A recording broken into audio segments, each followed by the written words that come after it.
ಕ್ರಿಸ್ತನಲ್ಲಿ ಪ್ರೀತಿಯುಳ್ಳಂತ ಸಹೋದರ ಸಹೋದರಿಯರಿಗೆ ರಕ್ಷಕನಾದ ಯೇಸು ಕ್ರಿಸ್ತನ ಪರಿಶುದ್ಧ ನಾಮದಲ್ಲಿ ಮುಂಜಾನೆ ವೇಳೆಯ ಶುಭಾಶಯಗಳು. ಈ ದಿನದಲ್ಲಿ ದೇವರ ವಾಕ್ಯವನ್ನು ನಿಮ್ಮ ಮಧ್ಯದಲ್ಲಿ ಪ್ರಬೋಧಿಸುವ ಹಾಗೆ ದೇವರು ನಮ್ಮನ್ನು ಈ ರೀತಿಯಾಗಿ ಆಶೀರ್ವಾದವನ್ನು ಕೊಟ್ಟು ಸಮಯವನ್ನು ಕೊಟ್ಟಿದ್ದಕ್ಕಾಗಿ ದೇವರ ಪರಿಶುದ್ಧ ನಾಮಕ್ಕೆ ಸ್ತೋತ್ರ. ಬಹಳ ದಿನಗಳ ನಂತರ ಮತ್ತೆ ನಿಮ್ಮನ್ನು ಕಾಣುವಂತ ಒಂದು ಭಾಗ್ಯವನ್ನ ದೇವರು ದರಿಪಡಿಸಿದ್ದಾನೆ. ಈ ದಿನದಲ್ಲಿ ನಾವು ದೇವರ ವಾಕ್ಯದ ಕಡೆಗೂ ದೇವರ ಉಪದೇಶದ ಕಡೆಗೂ ನಮ್ಮ ಒಂದು ಮನಸ್ಸುಗಳನ್ನ ದೃಢವಾಗಿ ಹಿಡಿದುಕೊಂಡು ದೇವರ ವಾಕ್ಯಕ್ಕೆ ನಾವು ಸಾಗೋಣ. ಆರಾಧನೆ ಅಂದ್ರೆ 5 ಅಂಶಗಳು. ಬೋರ್ಡ್ ಇತ್ತು ತೆಗೆದ್ಮೇಲೆ ಬಹಳ ಜನ ಬರ್ತ್ಬಿಟ್ಟಿದ್ದಾರೆ. The system of worship. ನಾನು ಸೆಕ್ರೆಟರಿಗೆ ಹೇಳ್ತಾ ಇರ್ತೀನಿ, ಬೋರ್ಡ್ ಅನ್ನ ಹಾಕಿ ಸ್ವಲ್ಪ ಜನಕ್ಕೆ ಈ ಆರಾಧನೆ 5 ಕ್ರಮಗಳು ಏನು ಅಂತ ಗೊತ್ತಾಗ್ಲಿ. ಮೊದಲನೇದಾಗಿ ಆರಾಧನೆಯಲ್ಲಿ ಏನು, ಮೊದಲನೇ ಭಾಗ ಏನು, 5 ಬಲಿಗಳನ್ನು ನಾವು ಸಲ್ಲಿಸ್ತೀವಿ. ಯಾವುದು? ಹಾಡುಗಳು, ಪ್ರಾರ್ಥನೆ, ಉಪದೇಶ, ಮತ್ತೆ ಕರ್ತನ ಮೇಜು ಮತ್ತು ಕಾಣಿಕೆ. ಇವಿಷ್ಟರಲ್ಲೂ ನಾನು ತೊಡಗಿಸಿಕೊಂಡಾಗಲೇ ನಾನು ಪರಿಪೂರ್ಣವಾದ ಒಂದು ಆರಾಧನೆ ಮಾಡಿದ್ದೀನಿ ಅಂತ ಒಂದು ಭಾವನೆ. ಇದರಲ್ಲಿ ಎಲ್ಲೋ ಮಿಸ್ ಆಯ್ತು ಅಂದ್ರೆ ಅದು ಇಲ್ಲ, ನನಗೆ ದೇವರು ಸ್ಪೆಷಲ್ ಆಗಿ ನನಗೆ ಪರ್ಮಿಷನ್ ಕೊಟ್ಟಿದ್ದಾರೆ, ದೇವರು ನನ್ನ ಕ್ಷಮಿಸ್ಬಿಡ್ತಾರೆ ಅಂತೆಲ್ಲ ಹೇಳಿದ್ರೆ ನೋಡೋಣ ದೇವರು ಯಾವ ರೀತಿ ಕ್ಷಮಿಸ್ತಾನೆ, ಏನ್ ಮಾಡ್ತಾನೆ ಅನ್ನೋದನ್ನ. ಆರಾಧನೆ ಅನ್ನೋದು ಒಂದು ಪ್ರಮುಖ 5 ಕಾರ್ಯಗಳು. ಆ ಸಮಯ, ಆ ಗಳಿಗೆ ದೇವರಿಗೆ ನಾವು ಕೊಡುವಂಥದ್ದು. ದೇವರು ಕೀರ್ತನೆಗಳು 4ನೇ ಅಧ್ಯಾಯ 11ನೇ ವಾಕ್ಯ ಏನ್ ಹೇಳುತ್ತೆ? ಯಾರು ದಯವಿಟ್ಟು ನೋಡಿ.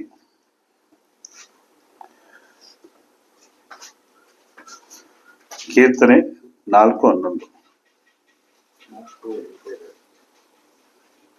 ಸಾರಿ, 11ನೇ ಅಧ್ಯಾಯ 4ನೇ ವಾಕ್ಯ. ಕೀರ್ತನೆ 11ನೇ ಅಧ್ಯಾಯ 4ನೇ ವಾಕ್ಯ. ಯೆಹೋವನು ತನ್ನ ಪರಿಶುದ್ಧ ಮಂದಿರದಲ್ಲಿದ್ದಾನೆ, ಆತನು ತನ್ನ ಸಿಂಹಾಸನವನ್ನು ಪರಲೋಕದಲ್ಲಿ ಸ್ಥಾಪಿಸಿದ್ದಾನೆ, ಆತನ ಕಣ್ಣುಗಳು ಮಾನವರನ್ನು ನೋಡುತ್ತಾ ಇದೆ. ಬಹು ಸೂಕ್ಷ್ಮ ಅಂದ್ರೆ ಏನು? ಮೈನೂರುಟ್ ಆಗಿದೆ. ಸೂಕ್ಷ್ಮ ಅಂದ್ರೆ ನೀವು ನೋಡ್ತೀರ, ದುರ್ಬೀನು, ಆಮೇಲೆ ಇನ್ನೊಂದು ಏನ್ ಹೇಳ್ತಾರೆ, ಮೈಕ್ರೋಸ್ಕೋಪು. ಅದಕ್ಕಿಂತ ದೇವ್ರದ್ದು ದೊಡ್ಡ ಜ್ಞಾನ. ದೇವರು ಮನುಷ್ಯರನ್ನ ಏನ್ ಮಾಡ್ತಾರಂತೆ? ಬಹಳ ಸೂಕ್ಷ್ಮವಾಗಿ ಪರಿಶೋಧಿಸ್ತಾ ಇರ್ತಾನೆ. ಯಾವ ಒಬ್ಬ ಕ್ರೈಸ್ತನಿಗೆ, ಸಹೋದರಿಗೆ ಈ ಒಂದು ಕಾನ್ಶಿಯಸ್ ಅಂದ್ರೆ ಅಂತರಂಗದಲ್ಲಿ ಈ ಒಂದು ಕಾನ್ಶಿಯಸ್ ಇರ್ಬೇಕು. ದೇವರನ್ನು ನೋಡ್ತಾ ಇದ್ದಾನೆ, ನಾನು ದೇವರಿಗೆ ಯಾವ ರೀತಿ ಸಮಯವನ್ನ, ಯಾವ ರೀತಿ ದೇವರಿಗೆ ಗಳಿಗೆನ ಕೊಡ್ತಾ ಇದ್ದೇನೆ, ಅಥವಾ ನನ್ನ ಜೀವನದ ಕಾರ್ಯಗಳೇ ನನಗೆ ಪ್ರಮುಖ ಅಂತ ಹೇಳಿದ್ರೆ ಅದು ದೇವರು ನಮ್ಮನ್ನು ಏನ್ ಮಾಡ್ತಾ ಇದ್ದಾನೆ? ಪರೀಕ್ಷೆ ಮಾಡ್ತಾ ಇದ್ದಾನೆ, ಸೂಕ್ಷ್ಮವಾಗಿ ಪರಿಶೋಧಿಸುತ್ತಾನೆ. ಆದ್ದರಿಂದ ನನ್ನ ಪ್ರಿಯ ಸಹೋದರ ಸಹೋದರಿಯರೇ, ಇವತ್ತು ಟಾಪಿಕ್ ಅದಲ್ಲ, ಟಾಪಿಕ್ ಬೇರೆ.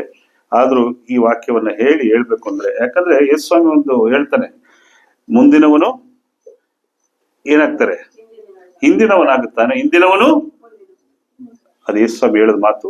ಕಿವಿಯುಳ್ಳವನು ಆ ಮಾತನ್ನ ಕೇಳಲಿ ಅಂತ ನಾನು ಈ ಸಂದರ್ಭದಲ್ಲಿ ನೋಡ್ತೇನೆ. ಯಾಕೆಂದ್ರೆ ನಮ್ಮ ವಿಶ್ವಾಸವನ್ನು ನಾವು ಹಿಡ್ಕೊಂಡಾಗ ಯಾವ ಆಸಕ್ತಿಯಲ್ಲಿದ್ದವೋ, ಯಾವ ಬರದಲ್ಲಿದ್ದವೋ ಅದನ್ನ ಕಡೆಯವರೆಗೆ ಹಿಡ್ಕೊಳ್ಬೇಕು.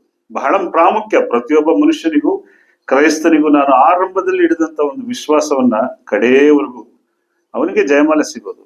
ರಂಗದಲ್ಲಿ ಗೆಲ್ಲುವಂಥದ್ದು. ಈಗ ಓಡ್ತಿರ್ಬೇಕಾದ್ರೆ ಮಧ್ಯೆ ಡೌನ್ ಆಗ್ಬಿಟ್ರೆ ಏನಾಗುತ್ತೆ? ಎನರ್ಜಿ ಇನ್ಯಾರೋ ಗೆದ್ಕೊಂಡು ಹೋಗ್ತಾರೆ. ನಮ್ಮ ಓಟ ಹೆಂಗಿರ್ಬೇಕಂತೆ? ಕನ್ಸಿಸ್ಟೆಂಟ್ ಆಗಿ ಅದೇ ವೇಗ, ಅದೇ ಸ್ಪೀಡು, ಅದೇ ಇರ್ಬೇಕು. ಆರಂಭದೆಲ್ಲ ಚೆನ್ನಾಗಿದ್ದು, ಕಡೆಯಲ್ಲಿ ಹಿಂದನವ್ರು ಆಗ್ಬಿಟ್ರೆ ಏನಾಗ್ತೀವಿ ನಾವು? ಅದು ದೇವರ ದೃಷ್ಟಿಯಲ್ಲಿ ನಾವು ಯಾವಾಗ್ಲೂ ಹೆಂಗಿರ್ಬೇಕು? First priority goes to god. ನಾವು ಈ ದಿನದಲ್ಲಿ ಒಂದು ಸಬ್ಜೆಕ್ಟ್ ನೋಡ್ತಾ ಇದ್ದೀವಿ. ಪ್ರಾಯಶಃ ಈ ಸಬ್ಜೆಕ್ಟು ಯಾವ ರೀತಿ ಮುಗಿಯುತ್ತೆ ನನಗೆ ಗೊತ್ತಿಲ್ಲ. ಆದರೂ ಈ ಸಬ್ಜೆಕ್ಟ್ ನಾನು ಮಾತಾಡ್ಲೇಬೇಕು ಅಂತ ಬಹಳ ದಿನಗಳಿಂದ ಈ ಒಂದು ಸಬ್ಜೆಕ್ಟ್ ಅನ್ನ ರೆಡಿ ಮಾಡ್ಕೊಂಡಿದ್ದೀನಿ. ಏನ್ ಸಬ್ಜೆಕ್ಟ್ ಅಂತ ಹೇಳಿದ್ರೆ, ದೇವರು ಯಾರ ಮರಣವನ್ನು ಅಪೇಕ್ಷಿಸುವುದಿಲ್ಲ. ದೇವರಿಗೆ ಯಾರ ಮರಣದಲ್ಲಿಯೂ ಆಸಕ್ತಿ ಇಲ್ಲ.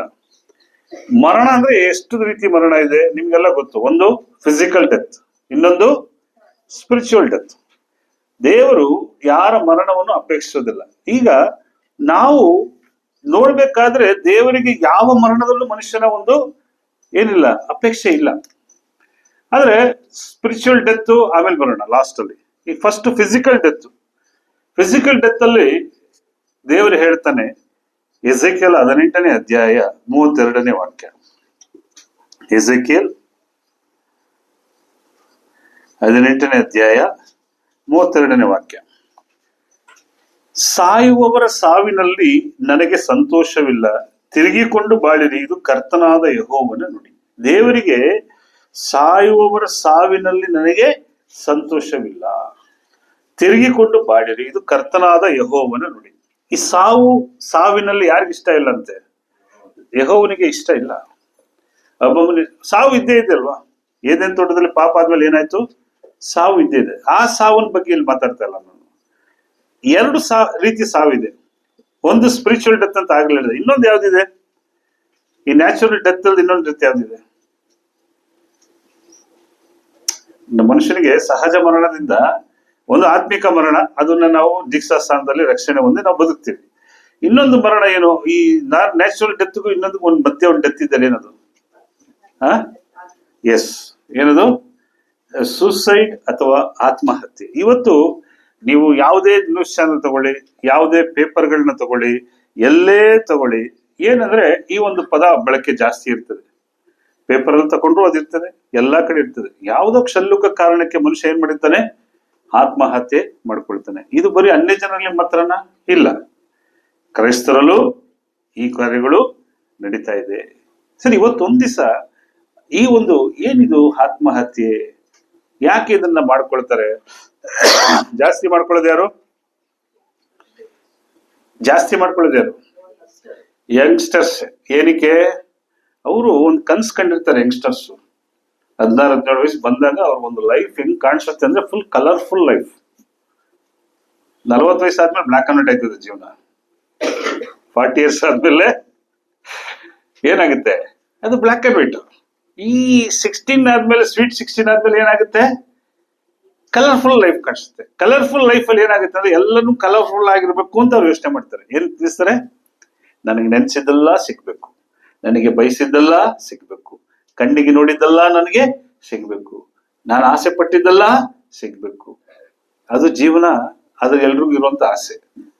ಇಲ್ಲಿ ನಾವು 50 ದಾಟಿರೋರು, 60 ದಾಟಿರೋರು, 40 ದಾಟಿರೋರು ಆ ಸ್ಟೇಜ್ ನ ದಾಟ್ಕೊಂಡೇ ಬಂದಿದ್ದೀವಿ. ಆ ಕನಸುಗಳನ್ನ ಕಂಡು ದಾಟಿ ಬಂದಿದ್ದೇವೆ. ಆದ್ರೆ ಈ ಒಂದು ಜಾಸ್ತಿ ಯಾರ್ಯಾರಲ್ಲಿ ಯಾರಲ್ಲಿ, ಯಾಕಂದ್ರೆ ಅವ್ರಿಗೆ ಸಿಗದೇ ಇದ್ದಾಗ ಏನಾಗುತ್ತೆ? ಅವ್ರಿಗೆ ಯವನಸ್ಥರಿಗೆ ನಿರಾಸೆ. ಈ ನಿರಾಸೆಯನ್ನ ಸರಿದೂಗಿಸಿಕೊಳ್ಳೋದಕ್ಕೆ ಅವ್ರಿಗೆ ಏನ್ ಸಿಕ್ಕಲ್ಲ? ಬಲ ಸಿಕ್ಕಲ್ಲ. ಆದ್ರೆ ಸತ್ಯವೇದವು ಇಂಥ ಕಾರ್ಯಗಳಿಗೆ ಬಹಳಷ್ಟು ಒಂದು ವಿಚಾರಗಳನ್ನ ನಮ್ಗೆ ಕೊಡುತ್ತೆ. ಅದನ್ನ ನೋಡ್ಬೇಕಂದ್ರೆ ಯೋಬನಿಗೆ ಬಂದಂತ ಕಷ್ಟ, ಯೋಬನಿಗೆ ಬಂದಂತ ದುಃಖ, ಪ್ರಾಯಂಶ ಸತ್ಯವೇದದಲ್ಲಿ ಯಾರನ್ನು ಅಷ್ಟು ಡೀಪ್ ಆಗಿ ತೋರಿಸಿಲ್ಲ. ಬೈಬಲ್ ನಲ್ಲಿ ಯೋಬನಿಗೆ ಬಂದಷ್ಟು ಒಂದು ಕಷ್ಟಗಳನ್ನ, ದುಃಖಗಳನ್ನ ಏನಕ್ಕೆ ಆ ಪುಸ್ತಕ ಮಡಗಿದ್ದಾರೆ ಅಂದ್ರೆ, ಎಸ್ಪೆಷಲಿ ಒಬ್ಬ ಮನುಷ್ಯ ತನ್ನ ಜೀವನದಲ್ಲಿ ಎಂತ ಒಂದು ಎಕ್ಸ್ಟ್ರೀಮ್ ಲೆವೆಲ್ ಹೋದ್ರೆ ಯಾರನ್ನ ನಂಬಬೇಕು? ಶೈನಿ, ಯಾರನ್ನ ನಂಬಬೇಕು? ಯಾರು ನಂಬಿದ್ದು? ಈಗ ಯಾರು ನಂಬಿದ್ದು? ಯೋಬ. Very good. ಏನು? ಯೋಬ ಆ ಎಕ್ಸ್ಟ್ರೀಮ್ ಲೆವೆಲ್ ಹೋದ್ರೆ ಏನಾದ ಅವನು ಬಿಡ್ಲಿಲ್ಲ. ನಾವು ನೋಡ್ತೇವೆ ಯೋಬನಿಗೆ ಬರೆದ ಪುಸ್ತಕ 1ನೇ ಅಧ್ಯಾಯ 6ರಿಂದ 21 ತೆಗೆದಿಟ್ಕೊಳ್ಳಿ, ಓದೋದು ಬೇಡ, ಬರ್ಕೊಳ್ಳಿ. ಯೋಬ 1ನೇ ಅಧ್ಯಾಯ 6ರಿಂದ 21 ನಾವು ಓದ್ಬೇಕಾದ್ರೆ, ಫಸ್ಟ್ ಆಫ್ ಆಲ್ ಇಲ್ಲೊಬ್ಬ ವ್ಯಕ್ತಿ ಎಂಟರ್ ಆಗ್ತಾನೆ. ಯಾರದು? ಒಂದಾನೊಂದು ದಿನ ದೇವದೂತರು ಯೆಹೋವನ ಸನ್ನಿಧಿ ಕಾಣಿಸಿಗೆ ಬರಲಾಗಿ ಸೈತಾನನು ಎಂಬ ಆಪಾದಕ ದೂತನು ಅವರ ಸನ್ನಿಧಾನದಲ್ಲಿ ಬಂದನು. ಯಾರು ಬಂದ್ರು? ಸೈತಾನನು ಬಂದನು. ಇದರಲ್ಲಿ ನಾವು ಸಾತಾನ್ ಕೇಮ್ ಅಲಾಂಗ್ ದೆಮ್. ದೇವರು ಅಲ್ಲಿ ದೇವಕುಮಾರರು ಬಂದರು. ಫಸ್ಟ್ ಯಾರು ಬರ್ತಾರೆ ಗೊತ್ತಾ ನಿಮ್ಮ ಜೀವನದಲ್ಲಿ? ಯವನಸ್ಥರು ಚೆನ್ನಾಗಿ ತಿಳ್ಕೊಳ್ಳಿ. ನಿಮ್ಮನ್ನ ಡಿಪ್ರೆಸ್ ಮಾಡಕ್ಕೆ, ನಿಮ್ಮನ್ನ ಸೋಲ್ಸೋದಕ್ಕೆ, ನಿಮ್ಮನ್ನ ಆಟಾಡ್ಸೋದಕ್ಕೆ ನಿಮ್ಮ ಲೈಫಲ್ಲಿ ಯಾರು ಫಸ್ಟ್ ಬರೋದು? ಇದು ಬರೀ ಯೂತ್ಸ್ ಮಾತ್ರ ಅಲ್ಲ, ವಯಸ್ಸಾಗಿರೋರ್ಗೂ ಇದೆ, ಎಲ್ರಿಗೂ ಇದೆ ಅಲ್ವಾ? ದೊಡ್ಡವ್ರಿಗೆ ದೊಡ್ಡ ಸಮಸ್ಯೆ, ಚಿಕ್ಕವ್ರಿಗೆ ಚಿಕ್ಕ ಸಮಸ್ಯೆಗಳು ಬಂದಾಗ, ಆದ್ರೆ ಫಸ್ಟ್ ಆಫ್ ಆಲ್ ಯಾರು ಎಂಟ್ರಿ ಮಾಡ್ತಾರೆ? ಸೈತಾನನು. ಜೀವನದಲ್ಲಿ ಸೈತಾನನ್ ಏನ್ ಮಾಡ್ತಾನೆ ಅಂದ್ರೆ ಫಸ್ಟ್ ಎಂಟ್ರಿ ಕೊಡ್ತಾನೆ. ನಾವು ಚೆನ್ನಾಗಿ ಬದುಕ್ತಿರ್ಬೇಕಾದ್ರೆ, ನಾವು ಒಳ್ಳೆ ದೇವರಿಗೆ ಭಯ ಭಕ್ತಿ ಉಳ್ಳವರಾಗಿರ್ಬೇಕಾದ್ರೆ ಅಲ್ಲಿ ಏನ್ ಮಾಡ್ತಾನೆ ಅವನು? ಒಳಗಡೆ ಬರ್ತಾನೆ. ಈ ಅಧ್ಯಾಯ ಎಲ್ಲ ನಾವು ಬಹಳ ಸಾರಿ ಓದಿದ್ದೇವೆ. ಅಲ್ಲಿ ಏನ್ ಮಾಡ್ತಾನೆ? ಯೋಬನ ಬಳಿಯಲ್ಲಿ ಆತನ ಜೀವನದಲ್ಲಿ ಉಂಟಾದಂತೆ ಎಲ್ಲಾ ಒಂದು ಆಸ್ತಿ ಪಾಸ್ತಿ ಮಕ್ಕಳು ಎಲ್ಲವನ್ನೂ ತಗೊಂಡ್ಬಿಡ್ತಾನೆ. ನೀವು ಅದೇ ರೀತಿ 2ನೇ ಅಧ್ಯಾಯ 1ರಿಂದ 10 ಬರ್ಕೊಳ್ಳಿ, ದಯವಿಟ್ಟು ಬರ್ಕೊಳ್ಳಿ, ಮನೇಲಿ ಓದಿ. 2ನೇ ಅಧ್ಯಾಯ 1ರಿಂದ 10, 1ರಿಂದ 10 ಬರ್ಕೊಳ್ಳಿ. ಅಲ್ಲೂ ಅಷ್ಟೇ ಫಸ್ಟ್ ಚಾಪ್ಟರ್ ಎಲ್ಲ ಕೊಟ್ಬಿಡ್ತಾನೆ. ತಿರುಗಿ ಬರ್ತಾನೆ ಸೈತಾನ. ಯಾವಾಗ? 2ನೇ ಅಧ್ಯಾಯ 1ನೇ ವಾಕ್ಯದಲ್ಲಿ ಯೆಹೋವನ ಸನ್ನಿಧಿ ಕಾಣಿಸಕ್ಕೆ ಬಂದಾಗ ಸೈತಾನನ ಸಂಗಡ ಕಾಣಿಸಿಕೊಂಡನು. ಅವ್ ಕೇಳ್ತಾನೆ ಸೈತಾನಿಗೆ, ದೇವ್ರ 3ನೇ ವಾಕ್ಯ ಇರ್ತಾನೆ, ನನ್ನ ದಾಸನಾದ ಯೋಬನ ಗಮನವಿಟ್ಟಿಯೋ, ಅವನಿಗೆ ಸಮಾನ ಭೂಲೋಕದಲ್ಲಿಯೂ ಎಲ್ಲಿಯೂ ಸಿಕ್ಕೋದಿಲ್ಲ. ಅದಕ್ಕೆ ಇಲ್ಲಿ ಆರ್ಗ್ಯುಮೆಂಟ್ ಆಯ್ತದೆ, ನಿಮ್ಗೆಲ್ಲ ಗೊತ್ತು. ಅಲ್ಲಿ ಸೈತಾನನು ಯಾವಾಗಲೂ ಹೇಗೆ ದೇವರು, ನಾನು ಆಗ್ಲೇ ಏನ್ ಕೊಟ್ಟೆ ವಾಕ್ಯ, ಕೀರ್ತನೆ 11ನೇ ಅಧ್ಯಾಯ 4ನೇ ವಾಕ್ಯ, ದೇವರು ಪರಿಶ್ರಮದ ಯಾರನ್ನ ಗಮನಿಸ್ತಾ ಇದ್ದಾನೆ? ಮನುಷ್ಯರನ್ನ ಪರಿಶೋಧಿಸ್ತಾ ಇದ್ದಾನೆ. ಅಷ್ಟೇ ಸೂಕ್ಷ್ಮವಾಗಿ ನಿಮ್ಮನ್ನ ಯಾರು ಗಮನಿಸ್ತಾ ಇದ್ದಾನೆ? ಅದನ್ನ ಮೈಂಡ್ ಅಲ್ಲಿ ಇಟ್ಕೊಳ್ಳಿ. ಸೈತಾನ ಬಂದ್ಬಿಟ್ಟಿದೆ, ನಿಮ್ ನೇರವಾಗಿ ಬಂದು ರಾತ್ರಿ ಮಲ್ಕೊಂಡಿದ್ದಾಗ ಅದಿಕೊಂಡು ನಿಮ್ಗೆ ಅಂತೆಲ್ಲ ಬರಲ್ಲ. ಸೈತಾನ ಫಸ್ಟ್ ಬರೋದೇ ಎಲ್ಲಿ ಬರ್ಬೋದು? ನಿಮ್ಗೊಂದು ಐಡಿಯಾ ಇದೆಯಾ? ಸೈತಾನ ಫಸ್ಟ್ ಎಲ್ಲಿಂದ ಫಸ್ಟ್ ಐಡಿಯಾ ಹೆಂಗೆ ಒಬ್ಬ ಮನುಷ್ಯನಲ್ಲಿ ಹೆಂಗ್ ಬರ್ಬೋದು? ಕನಸು. ಓಕೆ, ಯಾರಿಗೂ ಕೆಟ್ಟ ಕನಸು ಬೀಳ್ತದೆ. ಮನಸ್ಸಿನಲ್ಲಿ, ಅಂತರಂಗದಲ್ಲಿ ಫಸ್ಟ್ ಬರ್ತಾರೆ. ಹೆಂಗೆ? ಒಂದು ರೀತಿಯಾದ ಆಲೋಚನೆಗಳು, ಕೆಟ್ಟ ಆಲೋಚನೆಗಳು, ದುರಾಲೋಚನೆಗಳು. 2ನೇದೆಲ್ಲಿ ಬರ್ತಾನೆ? ಸೈತಾನ ತುಂಬಾ ದೂರ ಏನಿಲ್ಲ, ನಮ್ ಜೊತೆಲೇ ಇರ್ತಾನೆ. ಮ್ಯಾಕ್ಸಿಮಮ್ ಎಲ್ಲಿರ್ತಾರೆ ಅಂದ್ರೆ ಫ್ರೆಂಡ್ಸ್ ಜೊತೆ.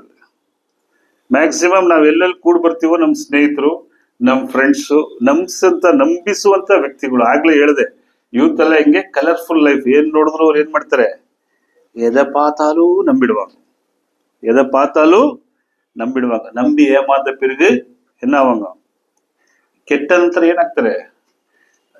ಬೇಸರ ಬರುತ್ತೆ, ದುಃಖ ಬರುತ್ತೆ. ಸೈತಾನನು ಇಲ್ಲಿ ನಾವು ನೋಡ್ತೇವೆ, ಪ್ರತಿಯೊಂದು ಹಂತದಲ್ಲಿ ಯೋಬನ ಜೀವನದಲ್ಲಿ ಆತನ ಬರ್ತಾನೆ. ಆದರೆ ಯೋಬ ಎಲ್ಲವನ್ನೂ ಗೆಲ್ತಾನೆ. ದಯವಿಟ್ಟು 19ನೇ ಅಧ್ಯಾಯ 6ರಿಂದ 24 ಬರ್ಕೊಳ್ಳಿ. ಅಲ್ಲಿ ಎಷ್ಟೆಷ್ಟು ಚಿತ್ರ ವಿಚಿತ್ರ ಹಿಂಸೆಗಳು ಆತನಿಗೆ ಆಯಿತು ಎಂಬುದಾಗಿ ನಾವು ನೋಡ್ಬೇಕಾದ್ರೆ ಬಹಳ. ಯೋಬ 19:6-24. ಇಲ್ಲಿ ಯೋಬನಿಗೆ ಎಂತ ಪರಿಸ್ಥಿತಿ ಬಂತು ಅಂದ್ರೆ, ಯೋಬ 2ನೇ ಅಧ್ಯಾಯ 8 ಮತ್ತು 9 ನೋಡ್ಬೇಕಾದ್ರೆ, ಯೋಬನು ಒಂದು ಬೊಕ್ಕಿಯನ್ನು ತೆಗೆದುಕೊಂಡು ತನ್ನ ಮೈಯನ್ನು ಕೆರಕೊಳ್ಳುತ್ತಾ ಬೂದಿಯಲ್ಲಿ ಕೂತ್ಕೊಂಡಿದ್ದನು. ಬೊಕ್ಕಿ ಅಂದ್ರೆ ಏನ್ ಗೊತ್ತಾ? ಬೊಕ್ಕಿ ಅಂದ್ರೆ ಕೆರ್ಕೊಳ್ಳೋದು. ಕೆರ್ತಾ ಬಂದವ್ರಿಗೆ ಹೋಗಿ ಕೇಳಿ ನೋಡಿ ಎಷ್ಟು ಕಠಿಣ ಇದೆ ಅಂತ. ಕೆರ್ತಾ ಬಂದಾಗ ಏನಾಗುತ್ತೆ? ಇವನ್ಗೆಲ್ಲ ಮೈಯೆಲ್ಲ ಏನಾಯ್ತು? ಹುಣ್ಣುಗಳು, ಬೊಕ್ಕೆ ಹುಣ್ಣುಗಳು. ಇವನಿದ್ದಂತ ಆಸ್ತಿ ಹೋಯ್ತು, ಪಾಸ್ತಿ ಹೋಯ್ತು. ಆನೆ ಇಲ್ಲ, ಕುದುರೆಗಳು ಮತ್ತು ಒಂಟೆಗಳು, ಕುರಿಗಳು ಎಲ್ಲ ಏನದು? Everything is gone. ಲಾಸ್ಟ್ ಅಲ್ಲಿ ಅವ್ನು ಉಳಿದಿದ್ದು ಯಾವುದು? ಆತನ ದೇಹ, ಆತನ ಒಳಗಿರುವಂತ ಆತ್ಮ, ಎರಡೇ ಉಳಿದಿದ್ದು. ಆ ದೇಹಕ್ಕೂ ಏನ್ ಕೊಟ್ಬಿಟ್ಟ ಸೈತಾನ? ಏನ್ ಕೊಟ್ಟ? ಕಾಯಿಲೆ ಕೊಟ್ಟ. ಕೆರಿದಾಗ ಕೂತಿರ್ಬೇಕಾದ್ರೆ ಅವ್ನು ಹೆಂಡತಿ ಹೇಳ್ತಾಳೆ 9ನೇ ವಾಕ್ಯದಲ್ಲಿ, ಅವನಿಗೆ ಹೆಂಡತಿ ಅವನಿಗೆ, ನಿನ್ನ ಯಥಾರ್ಥತ್ವ ನೀನು ಬಿಡಲಿಲ್ಲವೋ, ದೇವರನ್ನು ದೂಷಿಸಿ ಸಾಯಿ ಅಂತಾಳೆ. ಸೈತಾನ ಫ್ರೆಂಡ್ಸ್ ಮುಖಾಂತರ ಬರ್ತಾನೆ. ಇಲ್ಲಿ ಇಬ್ರು ತಗೋತೀನಿ, ಗಂಡ ಹೆಂಡತಿ, ಬರೀ ಹೆಂಡತಿ ಮಾತ್ರ ಅಲ್ಲ. ಕೆಲವು ಸಾರಿ ಗಂಡನಿಗೆ ಹೆಂಡತಿ ಏನಾಗ್ತಾಳೆ ಅಂದ್ರೆ ಅದ್ರೊಳಗೆ ಯಾರು ಬರ್ತಾನೆ? ಸೈತಾನ ಬಂದು ಶೋಧನೆ ಕೊಡ್ತಾನೆ. ಕೆಲವು ಸಾರಿ ಹೆಂಡತಿಲಿ ಬರ್ತಾನೆ, ಕೆಲವು ಸಾರಿ ಗಂಡನಲ್ಲಿ ಬರ್ತಾನೆ, ಇನ್ ಕೆಲವು ಸಾರಿ ಮಕ್ಕಳ ರೂಪದಲ್ಲಿ ಬಂದು ಏನ್ ಮಾಡ್ತಾನೆ? ನಾವ್ ಯಾರನ್ನ ಮರೆಯೋ ತರ ಮಾಡ್ತಾನೆ? ದೇವರನ್ನ. ಈ ಟಾಪಿಕ್ ಇವತ್ತು ನಾವು ನೋಡ್ತಾ ಇರೋದು 2 ಡೆತ್. ಒಂದು ಆತ್ಮಹತ್ಯೆ, ಇನ್ನೊಂದು ಆತ್ಮಿಕವಾದ ಸಾವು. ಈಗ ಈ ಒಳಗಡೆ ಹೋಗ್ಬೇಕಾದ್ರೆ ಸೈತಾನನು ಎಲ್ಲಾ ರೂಪದಲ್ಲೂ ಬಂದು ಏನ್ ಮಾಡ್ತಾನೆ? ಶೋಧನೆ ಕೊಡ್ತಾ ಇರ್ತಾನೆ. ಎಲ್ಲ ಟ್ರೈ ಮಾಡ್ದ ಅವನಿಗೆ, ಒಬ್ಬನಿಗೆ ಆಸ್ತಿ ಪಾಸ್ತಿ ಟ್ರೈ ಮಾಡ್ದ, ಮೈಯೆಲ್ಲ ಟ್ರೈ ಮಾಡ್ದ. ಕೊನೆಗೆ ಪಕ್ಕದಲ್ಲ ಹೆಂಡತಿ ಮಾತಾದ್ರು ಇವ್ನು ಕೇಳ್ತಾನೆ ಅಂತ ಟ್ರೈ ಮಾಡ್ದ. ಬಟ್ ಅವನು ಯೋಬ ಏನ್ ಮಾಡ್ಲಿಲ್ಲ, ಅವನು ಶರಣಾಗ್ಲಿಲ್ಲ. ಏನಕ್ಕೆ ಇದನ್ನ ನಾವು ಹೇಳ್ತಾ ಇದ್ವಿ ಅಂದ್ರೆ, ಪ್ರಾಣವನ್ನ ತೆಗೆಯಲು ದೇವರು ಏನ್ ಮಾಡಿಲ್ಲ, ಯಾರಿಗೂ ಅಧಿಕಾರ ಕೊಟ್ಟಿಲ್ಲ. ಒಂದು ವೇಳೆ ಯೋಬನಿಗೆ ಒಂದು ಆ ಮನಸ್ಥಿತಿ ಬಂದು ಇನ್ನೇನ್ ಜೀವನನೇ ಸಾಕು. ನಮ್ಗೂ ಅನ್ಸುತ್ತಲ್ಲ ಕೆಲವು ಸಾರಿ, ನಮ್ ಜೀವನದಲ್ಲಿ ಏನ್ ಅನ್ಸುತ್ತೆ? ನಾವೆಲ್ಲೋ ಮೋಸ ಹೋಗ್ಬಿಡ್ತೀವಿ, ನಮ್ಗೆಲ್ಲೋ ದುಃಖ ಆಗ್ಬಿಡ್ತದೆ, ನಮ್ಮನ್ನ ಯಾರೋ ಏನೋ ಮಾಡ್ಬಿಡ್ತಾರೆ, ನಮ್ ಜೀವನದಲ್ಲಿ ಇನ್ನೇನು ಇಲ್ವಲ್ಲ ಗತಿ ಏನೋ ಸಮಯದಲ್ಲಿ ನನ್ಗೆ ಏನ್ ಬರ್ತದೆ ಮನಸ್ಸು? ಬದುಕಿದ್ದು ಏನ್ ಪ್ರಯೋಜನ? ಹೋಯ್ತಾನೆ ಕನ್ನ ಮಾಡಿ ಕಟ್ಟೆ. ಈಗ ಯಾರು ಬಿಡ್ತಾ ಇಲ್ಲ ಬಿಡಿ. ಒಂದ್ ಕಾಲದಲ್ಲಿ ಕನ್ನಂಬಡಿ ಕಟ್ಟೋ ಸಮಾಧಾನ ಹೋಗ್ಬಿಟ್ಟು ಅಲ್ವಾ ಸಿಸ್ಟರ್, ಆಗೆಲ್ಲ ಪೇಪರ್ ಬರೋದು, ಈಗ ಯಾರನ್ನೂ ಬಿಡ್ತಾ ಇಲ್ಲ. ಈಗ ಬೇರೆ ಬೇರೆ ಬ್ರಿಡ್ಜ್ ಐತೆ, ನೀವು ನೋಡಿರ್ತಾರೆ, SLC ಫೇಲ್ ಆದ್ರು ಅಂತ, ಇನ್ನೇನೋಕ ಆದ್ರು ಅಂತ ಎಲ್ಲ ಹೋಗಿ ಏನ್ ಮಾಡ್ತಾರೆ, ಬಿಡ್ತಾರೆ. ಆದ್ರೆ ಮನುಷ್ಯನಿಗೆ ದೇವರು ತನ್ನ ಪ್ರಾಣವನ್ನು ತೆಗೆಯುವ ಹಕ್ಕನ್ನು ಕೊಟ್ಟಿಲ್ಲ. ಯಾಕೆ? ಪ್ರಾಣವನ್ನು ಕೊಟ್ಟಿದ್ಯಾರು? ದೇವರು. ಜೀವಶ್ವಾಸವನ್ನು ನಮ್ಮಲ್ಲಿ ಇರಿಸಿದ್ಯಾರು? ದೇವರು. ಅದನ್ನು ತೆಗೆಯುವಂತ ಹಕ್ಕು ಯಾರಿಗಿಲ್ಲ? ಮನುಷ್ಯನಿಗಿಲ್ಲ. ಆ ರೀತಿ ತೆಗೆಯಬಾರದು. ಅದೆಂತ ಪರಿಸ್ಥಿತಿ ಆದ್ರೂ ಏನ್ ಮಾಡಬಾರ್ದು? ತೆಗಿಬಾರ್ದು. ಕೀರ್ತನೆ 31ನೇ ಅಧ್ಯಾಯ 15ನೇ ವಾಕ್ಯ. ಕೀರ್ತನೆ 31:15. ನನ್ನ ಆಯುಷ್ಕಾಲವು ನಿನ್ನ ಕೈಯಲ್ಲಿದೆ, ಹಿಂದಟ್ಟುವ ಶತ್ರುಗಳಿಂದ ನನಗೆ ತಪ್ಪಿಸಿ ಕಾಪಾಡು. ಇಲ್ಲಿ ಕೀರ್ತನೆಗಾರನು ಏನ್ ಹೇಳ್ತಾನಂದ್ರೆ, ನನ್ನ ಆಯುಷ್ಕಾಲ ಯಾರ ಕೈಲಿದೆ? ದೇವ್ರೇ ನಿನ್ ಕೈಲಿದೆ. ಆಯುಷ್ಕಾಲ ಯಾರ ಕೈಲಿದೆ? ದೇವ್ರ ಕೈಲಿದೆ. ದೇವ್ರ ಗೊತ್ತು. 2001ರಲ್ಲಿ ಭೂಮಿ ಕಳಿಸಿದ್ದೀನಿ, ಯಾವಾಗ ಬರ್ಬೇಕು ಅನ್ನೋ ತೀರ್ಮಾನ ಮಾಡ್ಬೇಕಾಗಿರೋದು ಯಾರು? ದೇವ್ರು. ಅದನ್ನ ಹೇಳ್ತಾನೆ ಸಂಗೀತಗಾರ, ನನ್ನ ಆಯುಷ್ಕಾಲವು ಯಾರ ಕೈಲಿದೆ? ನಿನ್ನ ಕೈಲಿದೆ. ಆದ್ರೆ ಕೆಲವು ಇವತ್ತೇನಾಗ್ತಿದೀವಿ ನಾವು, ಪರಿಸ್ಥಿತಿ ಒತ್ತಡಕ್ಕೆಲ್ಲ ಮಡಿದು ವ್ಯಕ್ತಿಗಳು ಏನಾಗ್ತಾರೆ, ತಮ್ಮ ಒಂದು ಜೀವನವನ್ನ ಕಳ್ಕೊತಾ ಇದ್ದಾರೆ. ಇದು ದೇವರ ಇಚ್ಛೆಗೆ ವಿರುದ್ಧವಾದದ್ದು. ಆಯುಷ್ಕಾಲವು ಯಾರ ಕೈಲಿದೆ? ದೇವರ ಕೈಗಳಲ್ಲಿದೆ. ಕೀರ್ತನೆ 90:10 ಏನ್ ಹೇಳ್ತಾರೆ ನೋಡಿ. ಕೀರ್ತನೆ 90ನೇ ಅಧ್ಯಾಯ 10ನೇ ವಾಕ್ಯ. ನಮ್ಮ ಆಯುಷ್ಕಾಲವು 70 ವರ್ಷ, ಬಲ ತುಂಬಿದರೆ 80, ಕಷ್ಟ ಸಂಕಟಗಳಿಂದ ಆಡಮಾದ ಬೇಗನೆ ಗತಿಸಿ ಹೋಗುತ್ತೆ. ನಮ್ಮ ಆಯುಷ್ಕಾಲ ಎಷ್ಟಂತೆ? 70 ವರ್ಷ, ಬಲ ತುಂಬಿದರೆ 80. ಅಲ್ಲಿ ಗಂಟ ಇರ್ರಿ, ಸಮಸ್ಯೆಗಳನ್ನ ನೋಡಿ ಇರಿ. ಯಾಕೆ ಜೀವನ ಕಳ್ಕೊತೀರಾ? ಮನುಷ್ಯನ ಆಯುಷ್ಕಾಲ ಎಷ್ಟು? ಯೂತ್ಸ್ ಎಲ್ಲ ಯೂತ್ಸ್ ಎಷ್ಟು? ಈ ವಾಕ್ಯ ಗಮನದಲ್ಲಿ ಇಟ್ಕೊಳ್ಳಿ. ಈ ವಾಕ್ಯ ನೀವು ನಿಮ್ಮ ಆಯುಷ್ಕಾಲ ಎಷ್ಟು? 70. ಬಲ ಇದ್ರೆ 80. ಬಲ ಇದ್ರೆ 80. ದೇವ್ರು ಕೊಟ್ಟಿದಂತ ಆಯುಷ್ಕಾಲ ಎಷ್ಟು ಮನುಷ್ಯನಿಗೆ? ಇಷ್ಟು ವರ್ಷ. ಇದ್ರ ಮಧ್ಯೆ ನಾವೇನ್ ಮಾಡ್ಕೋಬಾರ್ದು. Especially SLC exam, PUC exam ಎಲ್ಲ ಮುಗಿತಿದ್ದಂಗೆ ಪೇಪರ್ನ ನೋಡಕ್ಕೆ ಹೋಗಲ್ಲ. ಮಾರನೇ ದಿವಸ ಜಾಸ್ತಿ ಏನಿರ್ತದೆ ಅದರಲ್ಲಿ, ಏನೋ ಜೀವನ PUC ಇಟ್ಕೊಂಡೆ ಜೀವನ, SLC ಯಾಕಂದ್ರೆ ಮಕ್ಕಳಿಗೆ ಮನೆಯವ್ರು ಹಂಗೆ ಹೇಳ್ಬಿಡ್ತಾರೆ, ನಿನ್ ಲೈಫಲ್ಲಿ ಬಹಳ ಇಂಪಾರ್ಟೆಂಟು ಯಾವುದು? SLC. ಇದು ಫೇಲ್ ಆಗ್ಬಿಟ್ರೆ ತುಂಬಾ ಕಷ್ಟ. ಹೆಂಗ್ ಎದುರಿಸ್ಬಿಡ್ತಾರೆ ಅಂದ್ರೆ, ಆ ಹೆದರಿಕೆಯನ್ನ ದೇವ್ರ ಭಯದಲ್ಲಿ ತರಲ್ಲ ಪಾಪ. ನೀನ್ ಚರ್ಚೆಗೆ ಬಂದೇ ಇದ್ರೆ ನೀನ್ ನರ್ಕಕ್ಕೆ ಹೋಯ್ತಿ ಅಂತ ಹೇಳಲ್ಲ. ನೀ SLC ಪಾಸ್ ಮಾಡದೇ ಇದ್ರೆ ಅದೆಲ್ಲ ತುಂಬಾ ಚೆನ್ನಾಗಿ ಹೇಳ್ತಾರೆ ಪೇರೆಂಟ್ಸ್. ದೇವರ ಭಯವನ್ನ, ಭಕ್ತಿಯನ್ನ ಏನ್ ಮಾಡಲ್ಲ, ತುಂಬಿಸಲ್ಲ. ಯಾಕೆ ಅಂತ ಇದೇನಂದ್ರೆ, ಮನುಷ್ಯನ ಆಯುಷ್ಕಾಲ ಯಾರ ಕೈಲಿದೆ? ದೇವ್ರ ಕೈಲಿದೆ. ಯೋಬ 14:5 ಏನ್ ಹೇಳ್ತಾನೆ ನೋಡಿ. ಯೋಬನಿಗೆ ಬರೆದ ಪತ್ರಿಕೆ 14ನೇ ಅಧ್ಯಾಯ 5ನೇ ವಾಕ್ಯ. ಮನುಷ್ಯನ ದಿನಗಳು ಇಷ್ಟೇ ಎಂಬುದು ತೀರ್ಮಾನವಾಗಿದೆಯಲ್ಲ, ಅವನ ತಿಂಗಳುಗಳ ಲೆಕ್ಕವೂ ನಿನಗೆ ಗೊತ್ತು. ಮನುಷ್ಯನ ದಿನ ಇಷ್ಟೇ ಅಂತ ಯಾರು ಗೊತ್ತು? ದೇವ್ರು ಗೊತ್ತು. ಬಹಳ ಜನ ಅನ್ಕೋತಾರೆ, ಹೋಗ್ಬಿಟ್ರು ಹೆಂಗೆ, ಇನ್ನೇನ್ ಕೋಮಾ ಸ್ಟೇಜ್ ಅಲ್ಲಿ ಹೋಗ್ಬಿಟ್ರು. ಸೋಫಿಯಾ ಸ್ಕೂಲ್ ಒಬ್ರು ಟೀಚರ್ ಇದ್ದಾರೆ, ವಿನ್ನು ಮೇಡಮ್. ಪಾಪ ಅವ್ರಿಗೆ ಫುಲ್ಲು ಇದಾಗಿ ನ್ಯೂಮೋನಿಯಾ ಆಗಿ ಅಪೋಲೋದಲ್ಲಿ 15-20 ದಿವಸ ಏನ್ ಮಾಡ್ಬಿಟ್ಟಿದ್ರು, ಮಾತುಕತೆ ಇಲ್ಲ, ಕಾನ್ಶಿಯಸ್ ಇಲ್ಲ, ಮಲಗಿದ್ದು. ಸಮಾಧಾನ ಹೇಳ್ಬಿಟ್ರು, ಇಲ್ಲ ಬದುಕಲ್ಲ. ಬಟ್ ಬದುಕ್ಬಿಟ್ಟು ಅದಾದ್ಮೇಲೆ ಈಗ ಒಂದು ಮಗುನು ಕೊಟ್ಟಿದ್ದಾರೆ ದೇವರು ಅವ್ರಿಗೆ. ಏನಕ್ಕೆ ಇದೆಲ್ಲ ನಾವು ನೋಡ್ತಾ ಇದೀವಿ ಅಂತ ಹೇಳಿದ್ರೆ, ಈ ಒಂದು ವಿಚಾರಗಳು ಬಹಳ ಪ್ರಾಮುಖ್ಯ. ಮನುಷ್ಯನ ಆಯುಷ್ಕಾಲ, ಮನುಷ್ಯನ ದಿನಗಳು ಯಾರ ಕೈಲಿದೆ? ಅದು ದೇವರ ಕೈಗಳಲ್ಲಿ ಇದೆ. 2 ಸಾಮುವೇಲ 7:12 ಅದನ್ನ ಹೇಳುತ್ತೆ. 2 ಸಾಮುವೇಲ 7:12. ನಿನ್ನ ಆಯುಷ್ಕಾಲ ಮುಗಿದು ನಿನ್ನ ಪಿತೃಗಳ ಬಳಿಗೆ ಸೇರಿದ ಮೇಲೆ ನಿನ್ನಿಂದ ಹುಟ್ಟು ನೆಲೆಗೊಳಿಸಿ ಅವನ ರಾಜ್ಯವನ್ನು ಸೇರ. ದಾವಿದನ ಬಗ್ಗೆ ಹೇಳ್ತಾರೆ, ದಾವಿದ ದೇವರು ಮಾತಾಡ್ತಾರೆ, ನಿನ್ನ ಆಯುಷ್ಕಾಲ ಮುಗಿದು ಪಿತೃಗಳ ಬಳಿಗೆ ಸೇರುವಾಗ, ಆಯುಷ್ಕಾಲ ಮುಗಿದು ನೀನ್ ಬರ್ಬೇಕಾದ್ರೆ ನಿನ್ನ ರಾಜ್ಯವನ್ನು ಏನ್ ಮಾಡ್ತೇನೆ? ಸ್ಥಿರಪಡಿಸ್ತೇನೆ. ಎಷ್ಟೋ ಸಾರಿ ಸೌಲ ಟ್ರೈ ಮಾಡ್ದ ಅಲ್ವಾ, ದಾವಿದನ್ನ. ಗೊಲ್ಯಾತ್ ಟ್ರೈ ಮಾಡ್ದ, ಸೌಲನು ಟ್ರೈ ಮಾಡ್ದ, ಅಬ್ಷಲೋಮನು ಟ್ರೈ ಮಾಡ್ದ. ಅವನು ಸಾಯ್ಸಕ್ಕಾಯ್ತಾ? ಯಾರ ಕೈಲಿತ್ತು ಅವನ ಆಯುಸ್ಸು? ನಿಮ್ಮ ಆಯುಷ್ಕಾಲ ಯಾರ ಕೈಲಿದೆ? ஏமா கொஞ்சம் மூஞ்ச பார்த்துட்டே இருக்கணும். யார்கிட்ட இருக்கு ஆயுள் நாட்கள்? உன் ஆயுஸ் யார்கிட்ட இருக்கு? ಯಾರ್கிட்ட? கடவுள்கிட்ட. ಯಾರ ಬಳಿಲಿದೆ? ದೇವರ ಬಳಿಲಿದೆ. ಕ್ರೈಸ್ತರು ಇದನ್ನ ಒಂದು ಚೆನ್ನಾಗಿ ಇಟ್ಕೊಳ್ಳಿ. ನಮಗೆ ಜೀವವನ್ನು ಕೊಟ್ಟು ಜೀವನ ತೆಗೆಯುವಂತ ಅಧಿಕಾರ ಯಾರ ಕೈಲಿದೆ? ದೇವರೊಬ್ಬನಿಗೆ ಇರೋದು.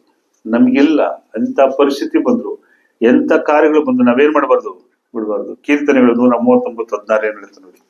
ಕೀರ್ತನೆಗಳು 139:16.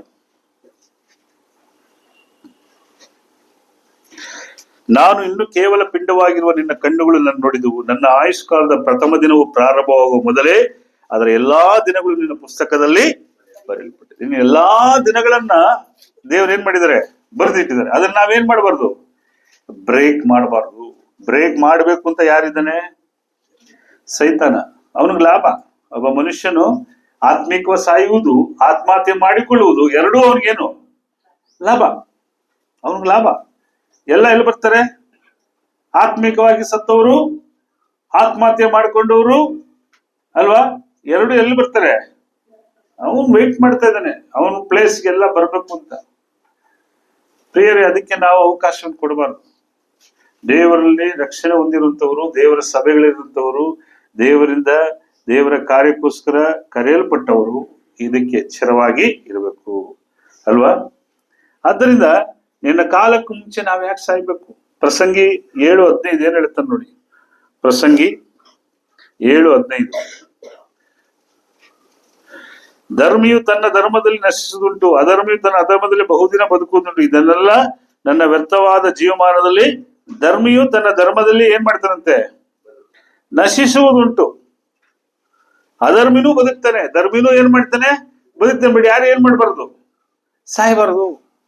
ಸಾಯುವಂತ ತೀರ್ಮಾನಕ್ಕೆ ಬರ್ಬೇಕು. ಕಾಲ ಬರಗಂಟ ಏನ್ ಮಾಡ್ಬೇಕಂತೆ? ಕಾಯ್ಬೇಕು. ನಾವು ಕಾಯ್ಬೇಕು. ಸತ್ಯವೇದದಲ್ಲಿ ಒಂದು 3 ವ್ಯಕ್ತಿ ನೋಡ್ತೀವಿ. ನೀವು ಬರೆದಿಟ್ಕೊಳ್ಳಿ, ತುಂಬಾ ಸಮಯ ಇಲ್ಲ ನನಗೆ ಅದನ್ನೆಲ್ಲ ಎಕ್ಸ್ಪ್ಲೇನ್ ಮಾಡಕ್ಕೆ. 3 ವ್ಯಕ್ತಿಗಳನ್ನ ನಾವು ನೋಡ್ತೇವೆ. ಮೊದಲನೇದಾಗಿ ಸತ್ಯವೇದದಲ್ಲಿ ಆತ್ಮಹತ್ಯೆ ಮಾಡ್ಕೊಂಡಂತ ವ್ಯಕ್ತಿ 1 ಸಾಮುವೇಲ 31ನೇ ಅಧ್ಯಾಯ 1-5 ನೋಡ್ಬೇಕಾದ್ರೆ ಸೌಲನು. ಯಾರು ಇದು? ಸೌಲ. ಯಾರು ಗೊತ್ತಾ? ಸೌಲನು ಯಾರು? ಯೂತ್ಸ್ಗಳು ಪಟ್ಟಂತ ಹೇಳ್ಬೇಕು. Who is Saul? ಯಾರು ಹೇಳಿದ್ರು? ಫಸ್ಟ್ ದೊಡ್ಡವ್ರು ಹೇಳ್ಬಾರ್ದು, ಚಿಕ್ಕವ್ರು ಹೇಳ್ಬೇಕು. ಯೂತ್ಸ್ಗಳು ಏನ್ ಮಾಡ್ಬೇಕು? ಹೇಳ್ಬೇಕು. ಫಸ್ಟ್ ಕಿಂಗ್ ಯಾರು? ಸೌಲ್. ಓಕೆ, ಯೂತ್ಸ್ ಅದರ ಮುಂದೆ ಇನ್ನೊಂದು ಪ್ರಶ್ನೆ ಕೇಳ್ತೀನಿ. ಯಾವ ಗೋತ್ರದವನು? Very good. ಯಾರು ಹೇಳಿದ್ದು? ಬೆನ್ಯಾಮಿನ್ ಅಂತ ಯಾರು ಹೇಳಿದ್ದು? ಬೆನ್ಯಾಮಿನ್ ಗೋತ್ರದವನು. ಯಾವ ಗೋತ್ರದವನು? ಇಲ್ಲಿ ದೇವರವನು ಏನ್ ಮಾಡಿದ್ರು? ಒಬ್ಬ ರಾಜ್ಯಕ್ಕೆ ಅರಸನಾಗಿ ಅವನನ್ನ. ಬೆನ್ಯಾಮಿನ್ ಗೋತ್ರ ಅಂತ ನಿಮ್ಗೆ ಗೊತ್ತಾ? ಈ 12 ಗೋತ್ರದಲ್ಲಿ ಲೋಯೆಸ್ಟ್ ಗೋತ್ರ ಯಾವುದು? ಕಡೇ ಗೋತ್ರ. ಅಂದ್ರೆ ಲೆಕ್ಕಕ್ಕೆ ಬರ್ದಿರೋ ಗೋತ್ರ. ಈ ಮನೆಯಲ್ಲಿ ಕಡೆ ಮಕ್ಳು ಹೆಂಗಿರ್ತಾರೆ ಯಾವತ್ತೂ?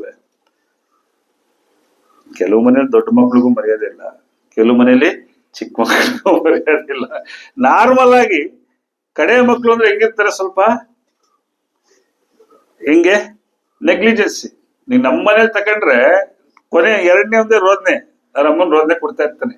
ನೀ ನನಗೇನ್ ಮಾಡಿದೆ, ಅವಳಿಗೆಲ್ಲ ಮಾಡಿದೆ, ನನಗೇನು ಮಾಡಿಲ್ಲ ಅಂತ. ಈ ಕಡೆಯವ್ರದ್ದು ರೋದನೆನೂ ಜಾಸ್ತಿ ಇರ್ತದೆ, ಎಲ್ಲಾನು ಇರ್ತದೆ. ಆ ರೋದನೆ ಇರೋ ಗೋತ್ರ ಯಾವುದು? ಈ ಬೆನ್ಯಾಮಿನ್ ಗೋತ್ರ.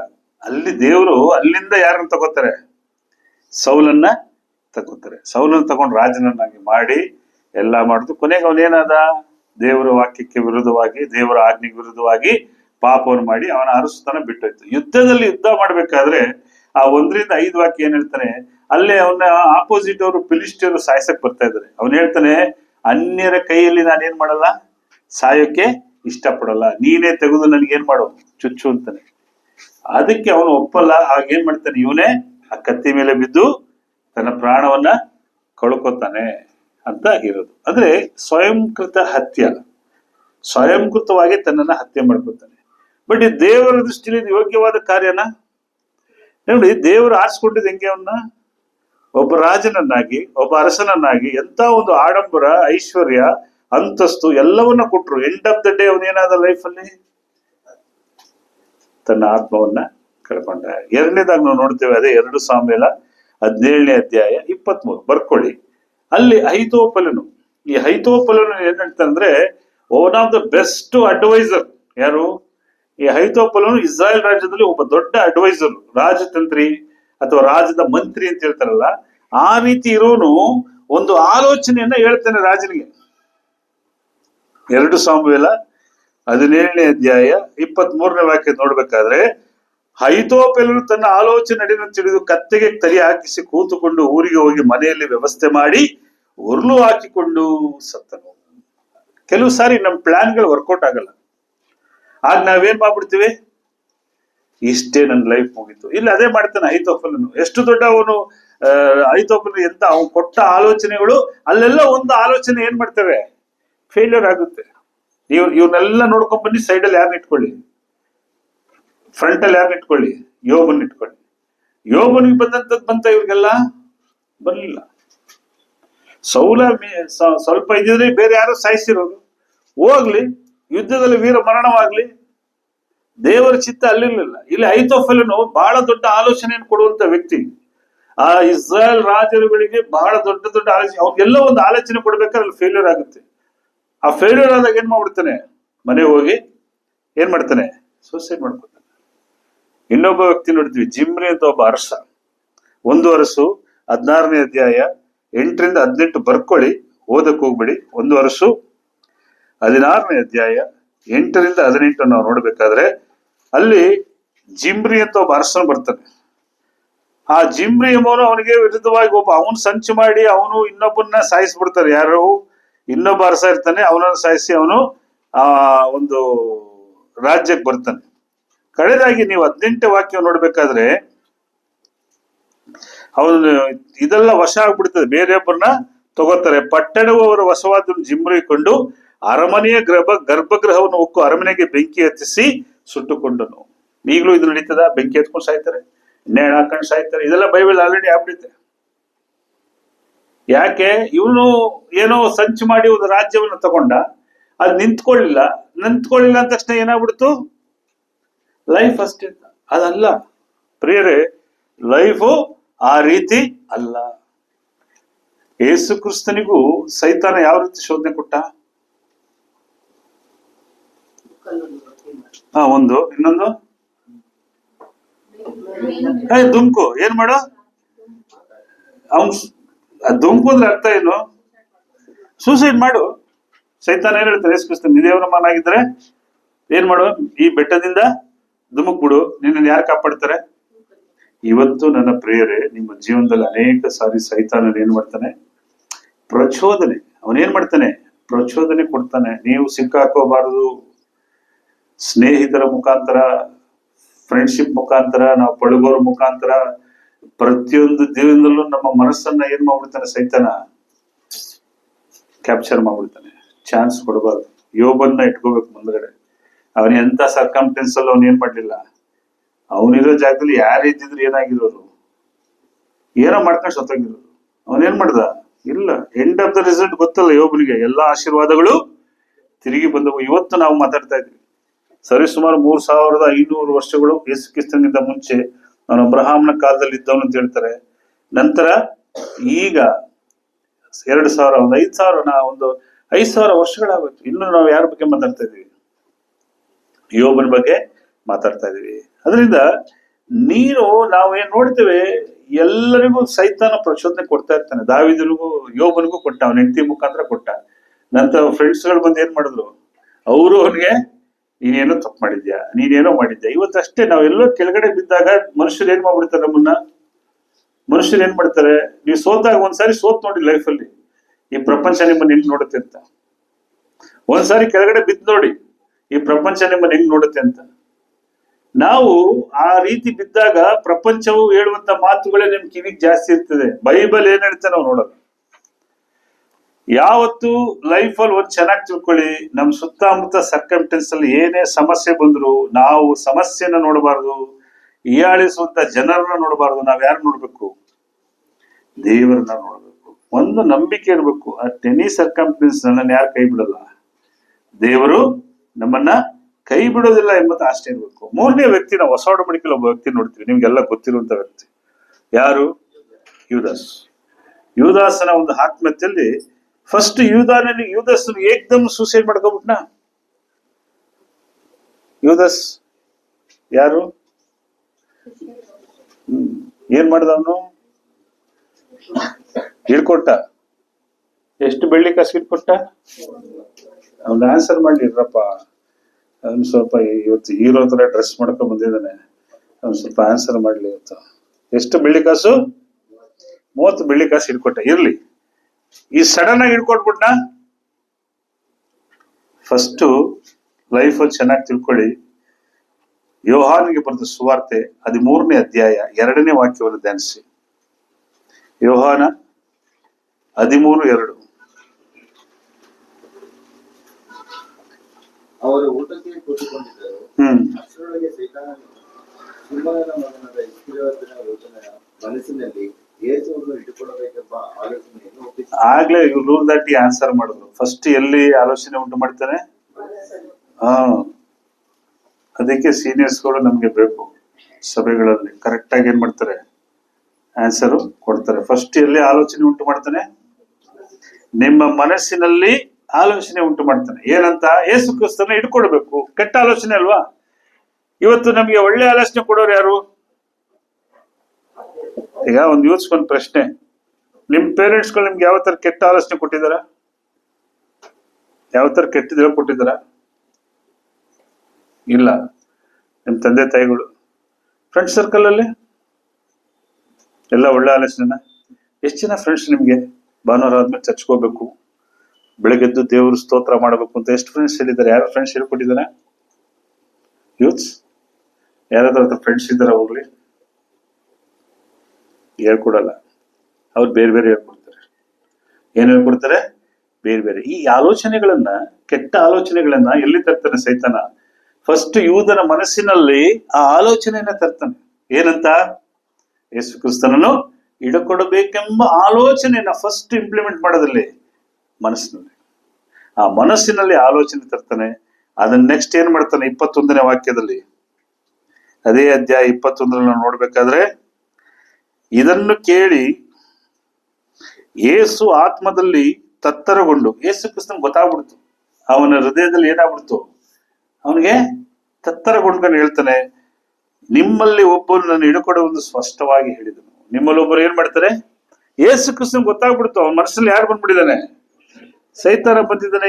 ಯೇಸು ಕ್ರಿಸ್ತನು ತತ್ತರ ಅಂದ್ರೆ ಏನ್ ಗೊತ್ತಾ ನಿಮ್ಗೆ? ತತ್ತರ ಅಂದ್ರೆ ಏನ್ ಗೊತ್ತಾ? ತಮಿಳ್ ತುಡಿಕಿರೋದು சொல்றாங்க. ಕನ್ನಡದಲ್ಲಿ ತತ್ತರ ಅಂದ್ರೆ ಏನು? ಮನಸ್ಸು ಬಹಳ ನೊಂದುಕೊಳ್ಳೋದು, ಅಥವಾ ಮನಸ್ಸು, ಹೃದಯ ತುಂಬಾ ದುಃಖ ಪಡುವುದು, ಅಥವಾ ನಮ್ಮ ಹೃದಯಗಳು ವಿಚಲಿತವಾಗುವುದು. ಎಲ್ಲ ಕರೆಕ್ಟ್ ಅನ್ಕೊಂಡಿದ್ದೀರಾ ರಮೇಶ್? ಎಲ್ಲ ಪದಗಳು ಸರಿನಾ ಕನ್ನಡದಲ್ಲಿ? ಈ ಒಂದು ಎಲ್ಲಾ ವಿಚಾರದಲ್ಲಿ ಯೇಸು ಕ್ರಿಸ್ತನ್ ಗೊತ್ತಾಗ್ಬಿಡುತ್ತೆ 21ನೇ ವಾಕ್ಯದಲ್ಲಿ. ಇವನು ಏನೋ ಮಾಡಕ್ ಹೋಯ್ತಾನೆ. 26ರಲ್ಲಿ ಏನ್ ಹೇಳ್ತಾನೆ ನೋಡಿ. ಯೇಸು ಹೇಳ್ತಾನೆ, ನಾನು ತುತ್ತನ್ನು ಅದ್ದಿ ಯಾರಿಗೆ ಕೊಡ್ತೇನೋ ಅವನೇ ಆ ತುತ್ತನ್ನು ಸೀಮನು ಈಸರು ಇದನ್ನು ಕೊಟ್ಟನು. ಯಾರು ಕೊಟ್ಟ? ಆ ತುತ್ತು ಯಾರು ಕೊಡ್ತಾ ಅವನೇ ಹಿಡ್ಕೊಡ್ತಾನಂತ. 27ನೇ ವಾಕ್ಯ, ಆ ತುತ್ತನ್ನು ತೆಗೆದುಕೊಂಡು ಕೂಡಲೇ ಸೈತಾನು ಅವನೊಳಗೆ ಹೊಕ್ಕನು. ಫಸ್ಟ್ ಯೋಚನೆಯಲ್ಲಿ ಬಂದ, ನೆಕ್ಸ್ಟ್ ಏನು ಆಗ್ಬಿಟ್ಟ? ಸಂಪೂರ್ಣವಾಗಿ ಅವನ ಒಳಗಡೆನೆ ಪ್ರವೇಶ ಮಾಡ್ಬಿಟ್ಟ. ಆಗ ಯೇಸು ಅವನಿಗೆ, ನೀನು ಮಾಡುವುದನ್ನು ಬೇಗನೆ ಮಾಡಿಬಿಡು ಅಂತ ಹೇಳ್ತಾನೆ. ಯೇಸು ಕ್ರಿಸ್ತ ಹೇಳ್ತಾನೆ, ನೀನು ಮಾಡೋದನ್ನ ಮಾಡಿ, ಬೇರೆ ಏನ್ ಮಾಡಕ್ಕಾಗಲ್ಲ. ಇವನು ಹೊಟ್ಟೋಗ್ಬಿಟ್ಟ. ಎಲ್ಲಿ ಈಸ್ ಅಂಡರ್ ಟು ಯಾರಿಗೆ? ಆದ್ರೆ 27ನೇ ಅಧ್ಯಾಯ ಮತ್ತಾಯನಿಗೆ ಬರೋ ಸುವಾರ್ತೆ 27ನೇ ಅಧ್ಯಾಯದಲ್ಲಿ ಇದರ ಫಲ ಏನು ಅಂತ ನೋಡ್ತೇವೆ. ಈ ಸೈತಾನನ ಒಳಗಡೆ ಹೋಗಿ ಉಂಟಾಗಿದ್ದರ ಫಲ ಏನಾಯ್ತು? ಅಲ್ಲೇನ್ ಮಾಡ್ತಾರೆ? ಇವನು ಯೇಸು ಕ್ರಿಸ್ತನನ್ನ ಏನೋ ಹಿಡಿದು ಒಡೆದು ಕೊಟ್ಬಿಡ್ತಾರೆ ಅಂತ ತೀರ್ಮಾನ ತಗೊಂಡ. ಬಟ್ ಅವನಿಗೆ ಏನ್ ತೀರ್ಮಾನ ಆಯ್ತು? ಯೇಸು ಕ್ರಿಸ್ತನಿಗೆ ಮರಣದಂಡನೆ. 3ನೇ ವಾಕ್ಯ ನೋಡಿ 27 ಮೂಲ. ಆಗ ಹಿಡುಕೊಟ್ಟ ಯೂದನು ಆತನಿಗೆ ಮರಣದಂಡ ತೀರ್ಪಾಗಿ ನೋಡಿ ಪಶ್ಚಾತ್ತಾಪ ಪಟ್ಟು 30 ರೂಪಾಯಿ ಯಾಜಕ ಹಿಂತಿರುಗಿ ತಂದು ತಪ್ಪಿಲ್ಲದವನು ಮರಣಕ್ಕೆ ಒಪ್ಪಿಸಿಕೊಟ್ಟು ಪಾಪ ಮಾಡಿದನು. ಅದಕ್ಕವರು ಅದು ನನಗೆ ನೀನೇ ನೋಡಿಕೊ ಅಂತ ಹೇಳ್ತಾನೆ. ಅನಂತರ ಹೋಗಿ ಬಿಸಾಟ ಬಿಟ್ಟು ಹೋಗಿ ಉರುಳು ಹಾಕಿಕೊಂಡು ಸತ್ತನು. ಅವನು ಮನೆ ತಿರುಗ್ಬೋದಾಯ್ತಾ? ತಿರುಗಬಾರ್ದಾಗಿದ್ದ? ಅದ್ರ ಒಳಗಡೆ ಯಾರು ಸೇರ್ಕೊಂಡಿದ್ದ? ಅವ್ನು ಕನ್ಫೆಸ್ ಮಾಡ್ದ, ಪಶ್ಚಾತ್ತಾಪ ಪಟ್ಟ. ಕೆಲವು ಸರಿ ಬಹಳಷ್ಟು ಜೀವನದಲ್ಲಿ ಏನಾಗ್ಬಿಡ್ತದೆ, ಸೈತಾನ ಫುಲ್ ಆವರ್ಸ್ಕೊಬಿಟ್ಟಿರ್ತಾನೆ. ಕಡೆಯಾಗಿ ಆತ್ಮಹತ್ಯೆ ಮಾಡ್ಕೊಳ್ಳೋದಿಲ್ಲ, ಹಂಗೇನೆ. ಆ ಸೈತಾನ ಏನ್ ಮಾಡ್ತಾನೆ ಅಂದ್ರೆ ಮನಸ್ಸನ್ನ ಏನ್ ಮಾಡ್ತಾನೆ, ಹೆಂಗೋ ಮಾಡಿ ಆ ಸಾವಿನ ದವಡೆಗೆ ನುಗ್ಬಿಡ್ತಾನೆ. ಇವನು ಅಲ್ಲೇ ಏನಾದ ಅದ್ರಿ. ಆದ್ರಿಂದ ಬಹಳಷ್ಟು ಜನ ಅನ್ಕೋಬಹುದು, ಇದು ದೇವರೇ ಅಲೋಡ್ ಮಾಡಿರ್ಬೋದು. ಇಲ್ಲ, ದೇವರು ಯಾವತ್ತು ಕೆಟ್ಟದ್ದಕ್ಕೆ ಕಾರಣನಲ್ಲ. ಯಾಕೆ? ಯಾಕೋಬ 1ನೇ ಅಧ್ಯಾಯ 13-14 ಏನ್ ಹೇಳ್ತಾನೆ ನೋಡಿ. ಯಾಕೋಬ 1ನೇ ಅಧ್ಯಾಯ 13-14. ಯಾವನಾದ್ರೂ ಪಾಪ ಮಾಡೋದಕ್ಕೆ ಪ್ರೇರೇಪಿಸಲ್ಪಡುವಾಗ, ಪಾಪ ಮಾಡೋದಕ್ಕೆ ಪ್ರೇರೇಪಿಸಲ್ಪಡುವಾಗ ಮೈ ಡಿಯರ್ ಯೂಸ್, ಯಾರೇ ಆಗ್ಲಿ ಪಾಪವನ್ನ ಮಾಡುವಾಗ ಯಾರು ಪ್ರೇರೇಪಿಸೋದು ನಿಮ್ಗೆ? ಸೈತಾನ ಡೈರೆಕ್ಟ್ ಆಗಿ ಬರ್ತಾನ? ಯಾರು ಪ್ರೇರೇಪಿಸೋದು ನಮ್ಗೆ? ಫ್ರೆಂಡ್ಸು, ನಮ್ ಜೊತೆಲಿರೋರು, ನಮ್ಮ ಅಕ್ಕಪಕ್ಕ ಇರೋರು, ನಮ್ಮ ಸಂಬಂಧಿಕರು, ಯಾರು ಸುಮಾರು ವೇರಿಯೇಷನ್ ಜಾಸ್ತಿ ಇರ್ತದೆ. ಏನ್ ಮಾಡ್ತಾನೆ? ಪ್ರೇರಣೆ ನನಗೆ ಅವರಿಂದ ಉಂಟಾಯ್ತು ಅಂದ್ರೆ ನಾವು ಏನ್ ಅನ್ಬಿಡ್ತೀವಿ, ದೇವ್ರು ನನ್ನ ಜೀವನ ಏನ್ ಮಾಡ್ಬಿಟ್ಟ, ಮಾಡೋದೆಲ್ಲ ನಾವು ಮಾಡಿರ್ತೀವಿ. ಲಾಸ್ಟ್ ಅಲ್ಲಿ ದೇವ್ರೇ ನೀನ್ ಹಿಂಗ್ ಮಾಡ್ಬಿಟ್ಟಲ್ಲ. ಪಾಪ ಅವ್ರು ಸುಮ್ನೆ ಕೂತಿರ್ತಾರೆ. ಯಾರು? ಆಸೆ ಪಡೋದು ನಾವು, ತಪ್ಪು ಮಾಡೋದು ನಾವು, ಸೋಲ್ ಅನುಭವಿಸೋದು ನಾವು, ಎಲ್ಲ ಮಾಡೋದು ನಾವು. ಲಾಸ್ಟ್ ಯಾರ ಮೇಲೆ ಏನ್ ಮಾಡ್ತೀವಿ? ಸುಮಾರು ಸಾರಿ ನಮಗೂ ಅದು ಅನುಭವ ಆಗಿದೆ, ನಮಗೂ ಆ ತರ ಅನುಭವಗಳಾಗಿದೆ. ಎಲ್ಲಾ ಮಾಡ್ಬಿಟ್ಟು ಕೊನೆಯಲ್ಲಿ ಬಯಸ್ಕೊಳ್ಳೋದು ಯಾರು? ಮನೇಲಿ ಎಷ್ಟು ಬ್ರದರ್? வீட்டுல எல்லா லாக்ல திட்டுவாங்க யார் ಬ್ರದರ್? இல்ல வைஃபா ஹஸ்பண்டா? பசங்களுக்கு எல்லாம் செஞ்சிருங்க. லாஸ்ட்ல வந்து உட்கார்றது யார் மேல? கத்தி. உங்களுக்கா சிஸ்டருக்கா? உங்களுக்கு தான். அதான் கேட்டுக்கிற. கரெக்டா யாருக்கு வந்து நிற்கும்? வீட்டு எஜமானன் தான் வந்து கத்தி நிற்கும், முன்னாலதான் எல்லாம் அப்படின்னு சொல்லிட்டு. எப்படி ಟೋಟಲ್ ರೌಂಡ್ ಹೊಡೆದು ಕೊನೆ ಬಲಿಪುಸವನೇ ಮನೇಲಿ ಅಲ್ವಾ ಪ್ರಸಾದ್?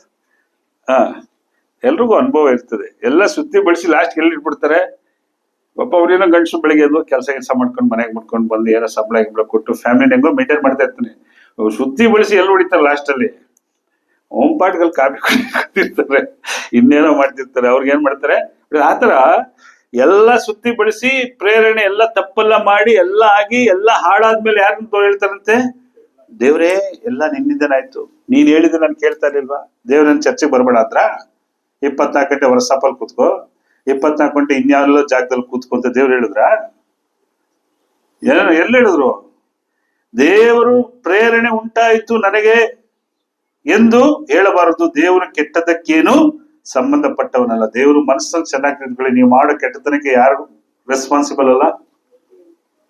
ದೇವರು ರೆಸ್ಪಾನ್ಸಿಬಲ್ ಅಲ್ಲ. ದೇವರು ಯಾವ ಕಾರಣಕ್ಕೂ ಕೆಟ್ಟದಕ್ಕೆ ಕಾರಣವಲ್ಲ. 14ನೇ ವಾಕ್ಯ, ಪ್ರತಿಯೊಬ್ಬನು ತನ್ನಲ್ಲಿರುವ ಆಶಾಪಾಶದಿಂದ ಎಳೆಯಲ್ಪಟ್ಟು ಮರಳುಗೊಂಡವನಾಗಿ ಪ್ರೇರೇಪಿಸಲ್ಪಡ್ತಾನೆ. ಪ್ರತಿಯೊಬ್ಬನು ಅವನ ಮನಸ್ಸಲ್ಲಿ ಮಾಡಿದಂತ ಪಾಪಕ್ಕೆ ಪ್ರೇರೇಪಣೆಗೊಂಡು, ಕೆಲವು ಸಾರಿ ಈ ಪಾಪದ ರಿಸಲ್ಟ್ ಆಗ್ಲೇ ಬರಲ್ಲ, ಸ್ವಲ್ಪ ದಿವಸ ಆದ್ಮೇಲೆ ಬರ್ತದೆ. ಬಹಳಷ್ಟು ಜನ ಏನ್ ನನ್ ಚೆನ್ನಾಗೇ ಇದ್ದೆ, ಯಾಕೆ ಲೈಫಲ್ಲಿ ಐತದೆ, ಯಾವ್ದೋ ಎಲ್ಲೋ ತಪ್ಪು ಮಾಡಿರ್ತೀವಿ, ಅದಕ್ಕೆ ರಿಸಲ್ಟ್ ಇನ್ನೊಂದ್ ದಿವಸ ಬಂದಿರ್ತದೆ. ಸಪ್ಲಿಮೆಂಟರಿ ಪಾಸ್ ಮಾಡ್ದಂಗೆ, ಹೆಂಗೆ 3-4 ವರ್ಷ ಬಿಟ್ಕೊಂಡು ಪಾಸ್ ಆಯ್ತೀವಲ್ಲ, ಆತರ ಮಾಡಿರೋ ತಪ್ಪುಗಳಿಗೆ ಏನಾಗುತ್ತೆ ಆ ಕಾರಣ. ಏನಕ್ಕೆ ಇದನ್ನ ಮಾತಾಡ್ತಾ ಇದೀವಿ ಅಂತ ಹೇಳಿದ್ರೆ, ದೇವರು ಯಾವುದೇ ಕೆಟ್ಟದಕ್ಕೆ ಏನಾಗಲ್ಲ, ಕಾರಣನೂ ಆಗಲ್ಲ ಅಲ್ವಾ? ಅದರಿಂದ ದೇವರು ಅನೇಕ ಸಾರಿ ತಡಿತಾರೆ ನಮ್ಮ ಜೀವನದಲ್ಲಿ. ತಪ್ಪುಗಳಾದಾಗ ಕೆಲವ್ರ ಮುಖಾಂತರ ನಮ್ಗೆ ಅಡ್ವೈಸ್ ಕೊಡ್ತಾರೆ ಅಲ್ವಾ? ಈ ಅಪೊಸ್ತಲರ ಕೃತ್ಯ 16ನೇ ಅಧ್ಯಾಯದಲ್ಲಿ ಒಂದು ಇನ್ಸಿಡೆಂಟ್ ಆಗುತ್ತೆ. ಏನದು? 16ನೇ ಅಧ್ಯಾಯ 27-28. ಅಪೊಸ್ತಲರ ಕೃತ್ಯ 16ನೇ ಅಧ್ಯಾಯ 27-28.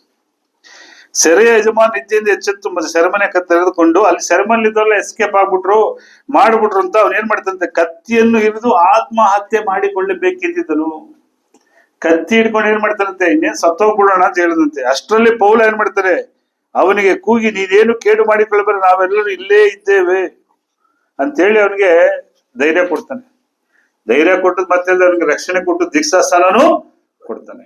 ಏನಕ್ಕೆ ಇದನ್ನ ಹೇಳ್ತಾ ಇದ್ರು ಅಂದ್ರೆ, ಅನೇಕ ಸಾರಿ ನಮ್ಮ ಜೀವನದಲ್ಲಿ ಈ ತರ ಅಡ್ವೈಸ್ ಮಾಡೋರು ಬರ್ತಾರೆ. ದಯವಿಟ್ಟು ಅಡ್ವೈಸ್ ಮಾಡೋರು, ಒಳ್ಳೆ ಅಡ್ವೈಸ್ ಮಾಡೋರ್ನ ನೀವೇನ್ ಮಾಡಿ, ಕೆಲವು ಸಾರಿ ಒಳ್ಳೆ ಅಡ್ವೈಸ್ ಮಾಡೋರು ನಮ್ಗೆ ಏನೋ ಒಳ್ಳೆ ಶತ್ರು ಕಣ್ಣ ಕಾಣಿಸ್ತಾರೆ. ನೀವು ಚೆನ್ನಾಗಿ ಒಳ್ಳೆ ಅಡ್ವೈಸ್ ಮಾಡೋರು ನಾವೇನ್ ಮಾಡ್ತೀವಿ, ನಾವು ಕೇಳಲ್ಲ, ಮನಸ್ಸು ಏನ್ ಮಾಡಲ್ಲ. ಒಂದ್ ಒಳ್ಳೆ ಅಡ್ವೈಸ್ ಮಾಡೋರು ಏನ್ ಮಾಡ್ತಾರೆ, ರಿಪೀಟೆಡ್ ಆಗಿ ಅವ್ರನ್ನೇ ಟ್ವಿಸ್ಟ್ ಮಾಡ್ಬಿಡ್ತಾರೆ. ಬಹಳ ಜನ ಆತರ ಇದ್ದಾರೆ. ಅಡ್ವೈಸ್ ಮಾಡಕ್ ಹೋಗೋರ್ಗೆ ಏನ್ ಮಾಡ್ಬಿಡ್ತಾರೆ, ಟ್ವಿಸ್ಟ್ ಮಾಡಿ ಅವ್ರನ್ನೇ ಏನ್ ಮಾಡ್ಬಿಡ್ತಾರೆ, ನ್ಯಾಯಸ್ಥಾನದಲ್ಲಿ ನಿಲ್ಲಿಸ್ಬಿಡ್ತಾರೆ. ನಾವು ಅದಕ್ಕೆ ಸ್ವಲ್ಪ ಕಮ್ಮಿ ಮಾಡ್ಬಿಟ್ಟಿದ್ವಿ ಅಡ್ವೈಸ್ ಮಾಡೋದು. ಹೇಳೋದನ್ನ ಏನ್ ಮಾಡ್ಬಿಟ್ಟಿದ್ವಿ, ಕಮ್ಮಿ ಮಾಡ್ಬಿಟ್ಟಿದ್ವಿ. ಹೋಗಿ ನೀನ್ ಹಣೆ ಬರ ಹೆಂಗಾಯ್ತು ಮಾಡ್ಕೊಂಡು ಹೋಗುತ್ತೆ. ಆದ್ರೂ ನಾವೇನ್ ಮಾಡ್ತೀವಿ, ಕೆಲವು ಸಾರಿ ನಮಗೆ ಲೈಫ್ ಅಲ್ಲಿ ಕೆಲವರು, ಈಗ ಪೌಲ ಹೆಂಗ ಅಡ್ವೈಸ್ ಮಾಡಿದ ತಕ್ಷಣ ಅವ್ನು ಏನ್ ಮಾಡ್ದ, ತನ್ನ ಆತ್ಮಹತ್ಯೆ ಕಾರ್ಯಗಳನ್ನ ನಿಲ್ಲಿಸ್ಕೊಂಡ ಮೇಲೆ ಏನಾಗುತ್ತೆ, ಅವನು ರಕ್ಷಣೆನೂ ಹೊಂತಾನೆ. ಆದ್ರಿಂದ ಪೇತ್ರ ಹೇಳ್ತಾನೆ, 1 ಪೇತ್ರ 5ನೇ ಅಧ್ಯಾಯ 8-9 ಏನ್ ಹೇಳ್ತಾನೆ? ಸೈತಾನನು ಯಾರನ್ನು ನುಂಗಲಿ ಎಂದು ಗರ್ಜಿಸೋ ಸಿಂಹಪದ್ರೆ ಕಾಯ್ತಾ ಇದ್ದಾನೆ. ಯಾರು ನುಂಗ್ಬೇಕು ಅಂತ ಕಾಯ್ತಾ ಇದ್ದಾನೆ. ನಾವು ಏನ್ ಮಾಡಬಾರ್ದು? ಅದಕ್ಕೆ ಅವಕಾಶವನ್ನ ಕೊಡಬಾರ್ದು. ಅವಕಾಶವನ್ನ ಕೊಡಬಾರ್ದು ಅಂದ್ರೆ ನಾನು ಏನ್ ಮಾಡ್ಬೇಕು? ಯಾಕೋಬ 5ನೇ ಅಧ್ಯಾಯ 7ನೇ ವಾಕ್ಯ. ಯಾಕೋಬ 5:7. ಸಹೋದರನೇ, ಕರ್ತನು ಪ್ರತ್ಯಕ್ಷನಾಗುವ ತನಕ ದೀರ್ಘ ಶಾಂತಿಯಿಂದಿರಿ. ವ್ಯವಸಾಯಗಾರನನ್ನು ನೋಡಿರಿ, ಅವನು ಭೂಮಿಯ ಬೆಲೆಯುಳ್ಳ ಫಲಕ್ಕಾಗಿ ಕಾದಿದ್ದು ಮುಂಗಾರು ಹಿಂಗಾರು ಮಳೆಯನ್ನು ಬರುವ ತನಕ ದೀರ್ಘ ಶಾಂತಿಯಿಂದಿರುವನು. ಅದಲ್ಲ,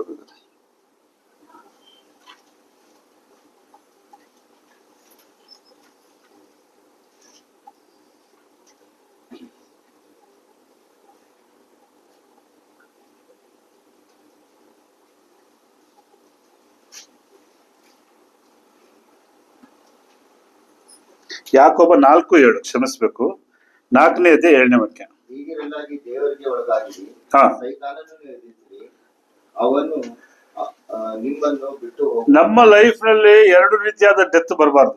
ಒಂದು ಸ್ಪಿರಿಚುವಲ್ ಡೆತ್. ಸ್ಪಿರಿಚುವಲ್ ಡೆತ್ ಬರಬಾರ್ದು ಅಂದ್ರೆ ನಾನು ಏನ್ ಮಾಡ್ಬೇಕು? ದೇವರ ಸುವಾರ್ತೆಗೆ ವಿಧೇಯರಾಗಿ ರಕ್ಷಣೆನ ಹೊಂದಿ ನಾನೇನ್ ಮಾಡ್ಬೇಕು? ದೇವರ ಸಭೆಯಲ್ಲಿ ಇರ್ಬೇಕು. ಸಭೆಯಲ್ಲಿ ಇದ್ಮೇಲೂ ಸೈತಾನ ನಮ್ಮನ್ನು ಬಿಡ್ತಾನ? ಸುಮ್ನೆ ಬಿಡಲ್ಲ. ಅದೇ ಎರಡನೇದಾಗಿ ನಾವು ಇದಕ್ಕೆ ಏನ್ ಮಾಡಬಾರ್ದು? ಆತ್ಮಹತ್ಯೆ ಅಥವಾ ಸ್ವತಃ ಸ್ವಯಂಕೃತವಾಗಿ ಸಾಯುವುದು ದೇವರ ವಿಷಯ. ಅದರಿಂದ ಏನ್ ಹೇಳ್ತಾರೆ? ನೀವು ಯಾರಿಗೆ ಒಳಗಾಗ್ಬೇಕಂತೆ? ದೇವರಿಗೆ ಒಳಗಾಗಿರಿ, ಸೈತಾನ ಎದುರಿಸಿ ಅವನ್ ನಿಮ್ಮನ್ನು ಬಿಟ್ಟು ಓಡಿ ಹೋಗುವುದು. ದೇವರಿಗೆ ಒಳಗಾದಾಗ ನೀವು ದೇವರಲ್ಲಿಯೂ, ಪ್ರಾರ್ಥನೆಯಲ್ಲಿಯೂ, ಸ್ತುತಿಯಲ್ಲಿಯೂ, ಸ್ತೋತ್ರದಲ್ಲಿಯೂ, ಆರಾಧನೆಯಲ್ಲಿಯೂ, ವೇದ ಪಾರಾಯಣದಲ್ಲಿಯೂ, ದೇವರು ಕೂಡುವ ಸಭೆಗಳೆಲ್ಲ, ನೀವು ಸಭೆ ಕೂಡುವಾಗೆಲ್ಲ ನೀವು ಬಂದು ಸೇರಿದಾಗ ಯಾರನ್ನ ಎದುರಿಸ್ತೀರಾ? ವರ್ಷದಲ್ಲಿ 365 ದಿನದಲ್ಲಿ ನಮಗಿರುವಂತ ಒಂದೇ ಸಮಯ ಭಾನುವಾರದ 1 ಅವರ್.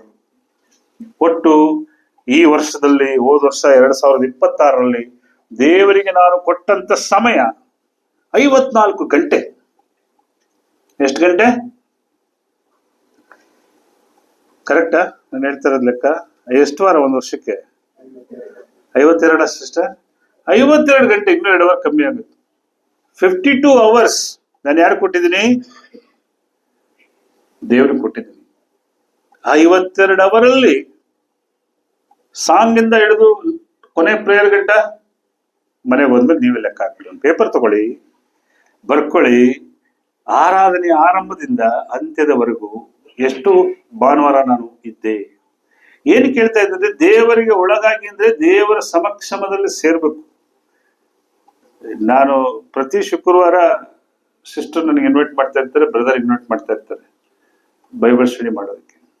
1 ವಾರ ನನಗೆ ಮಿಸ್ ಆದ್ರೆ ನನಗೆ ಬೇಜಾರಾಗ್ಬಿಡ್ತದೆ, ಬರಲಿಲ್ಲ ಅಂದ್ರೆ ಅವ್ರಿಗೂ ಬೇಜಾರಾಗ್ತದೆ. ಅವರೆಲ್ಲ ವೆಲ್ ಪ್ರಿಪೇರ್ಡ್ ಆಗಿ ಕೂತಿರ್ತಾರೆ ದೇವರ ವಾಕ್ಯ ಕೇಳಬೇಕು. ಏನಕ್ಕೆ?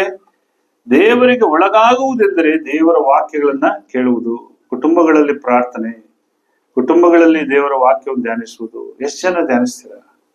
ನಾನು ಬೆಳಗ್ಗೆ ಎದ್ದ ತಕ್ಷಣ ನಿತಿನ್ಗಾಗ್ಲಿ ಶೈನಿಗಾಗ್ಲಿ ಹೇಳುವಂತ ಒಂದೇ ಸ್ಲೋಗನ್, ನೀನು ಊಟ ಮಾಡ್ದ, ತಿಂಡಿ ಮಾಡ್ದ, ಏನ್ ಮಾಡ ಕೇಳೋದು ಇಷ್ಟೇ. ಬೇಕಾದ್ರೆ ನೀವು ಆರಾಧನೆ ಮುಗಿದ್ಮೇಲೆ ಕೇಳಿ. ಬೆಳಿಗ್ಗೆ ಎದ್ದ ತಕ್ಷಣ ಕೇಳೋದು ಒಂದು ಪ್ರಶ್ನೆ, ಬೈಬಲ್ ಓದ್ದ, ಪ್ರಾರ್ಥನೆ ಮಾಡ್ದ. ಎವ್ರಿ ಡೇ ನನ್ನ ಕ್ವಶನ್ ಏನು, ಅದು ಇದ್ದೇ ಇರ್ತದೆ.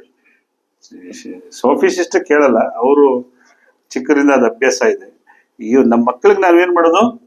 ಈ ಪ್ರಶ್ನೆನ ಕೇಳ್ತೀವಿ. ಇಲ್ಲಿ ಎಷ್ಟು ಜನ ಪೇರೆಂಟ್ಸು ನಿಮ್ಮ ಮಕ್ಕಳಿಗೆ ಈ ಪ್ರಶ್ನೆ ಕೇಳ್ತಾ ಇದ್ದೀರಾ?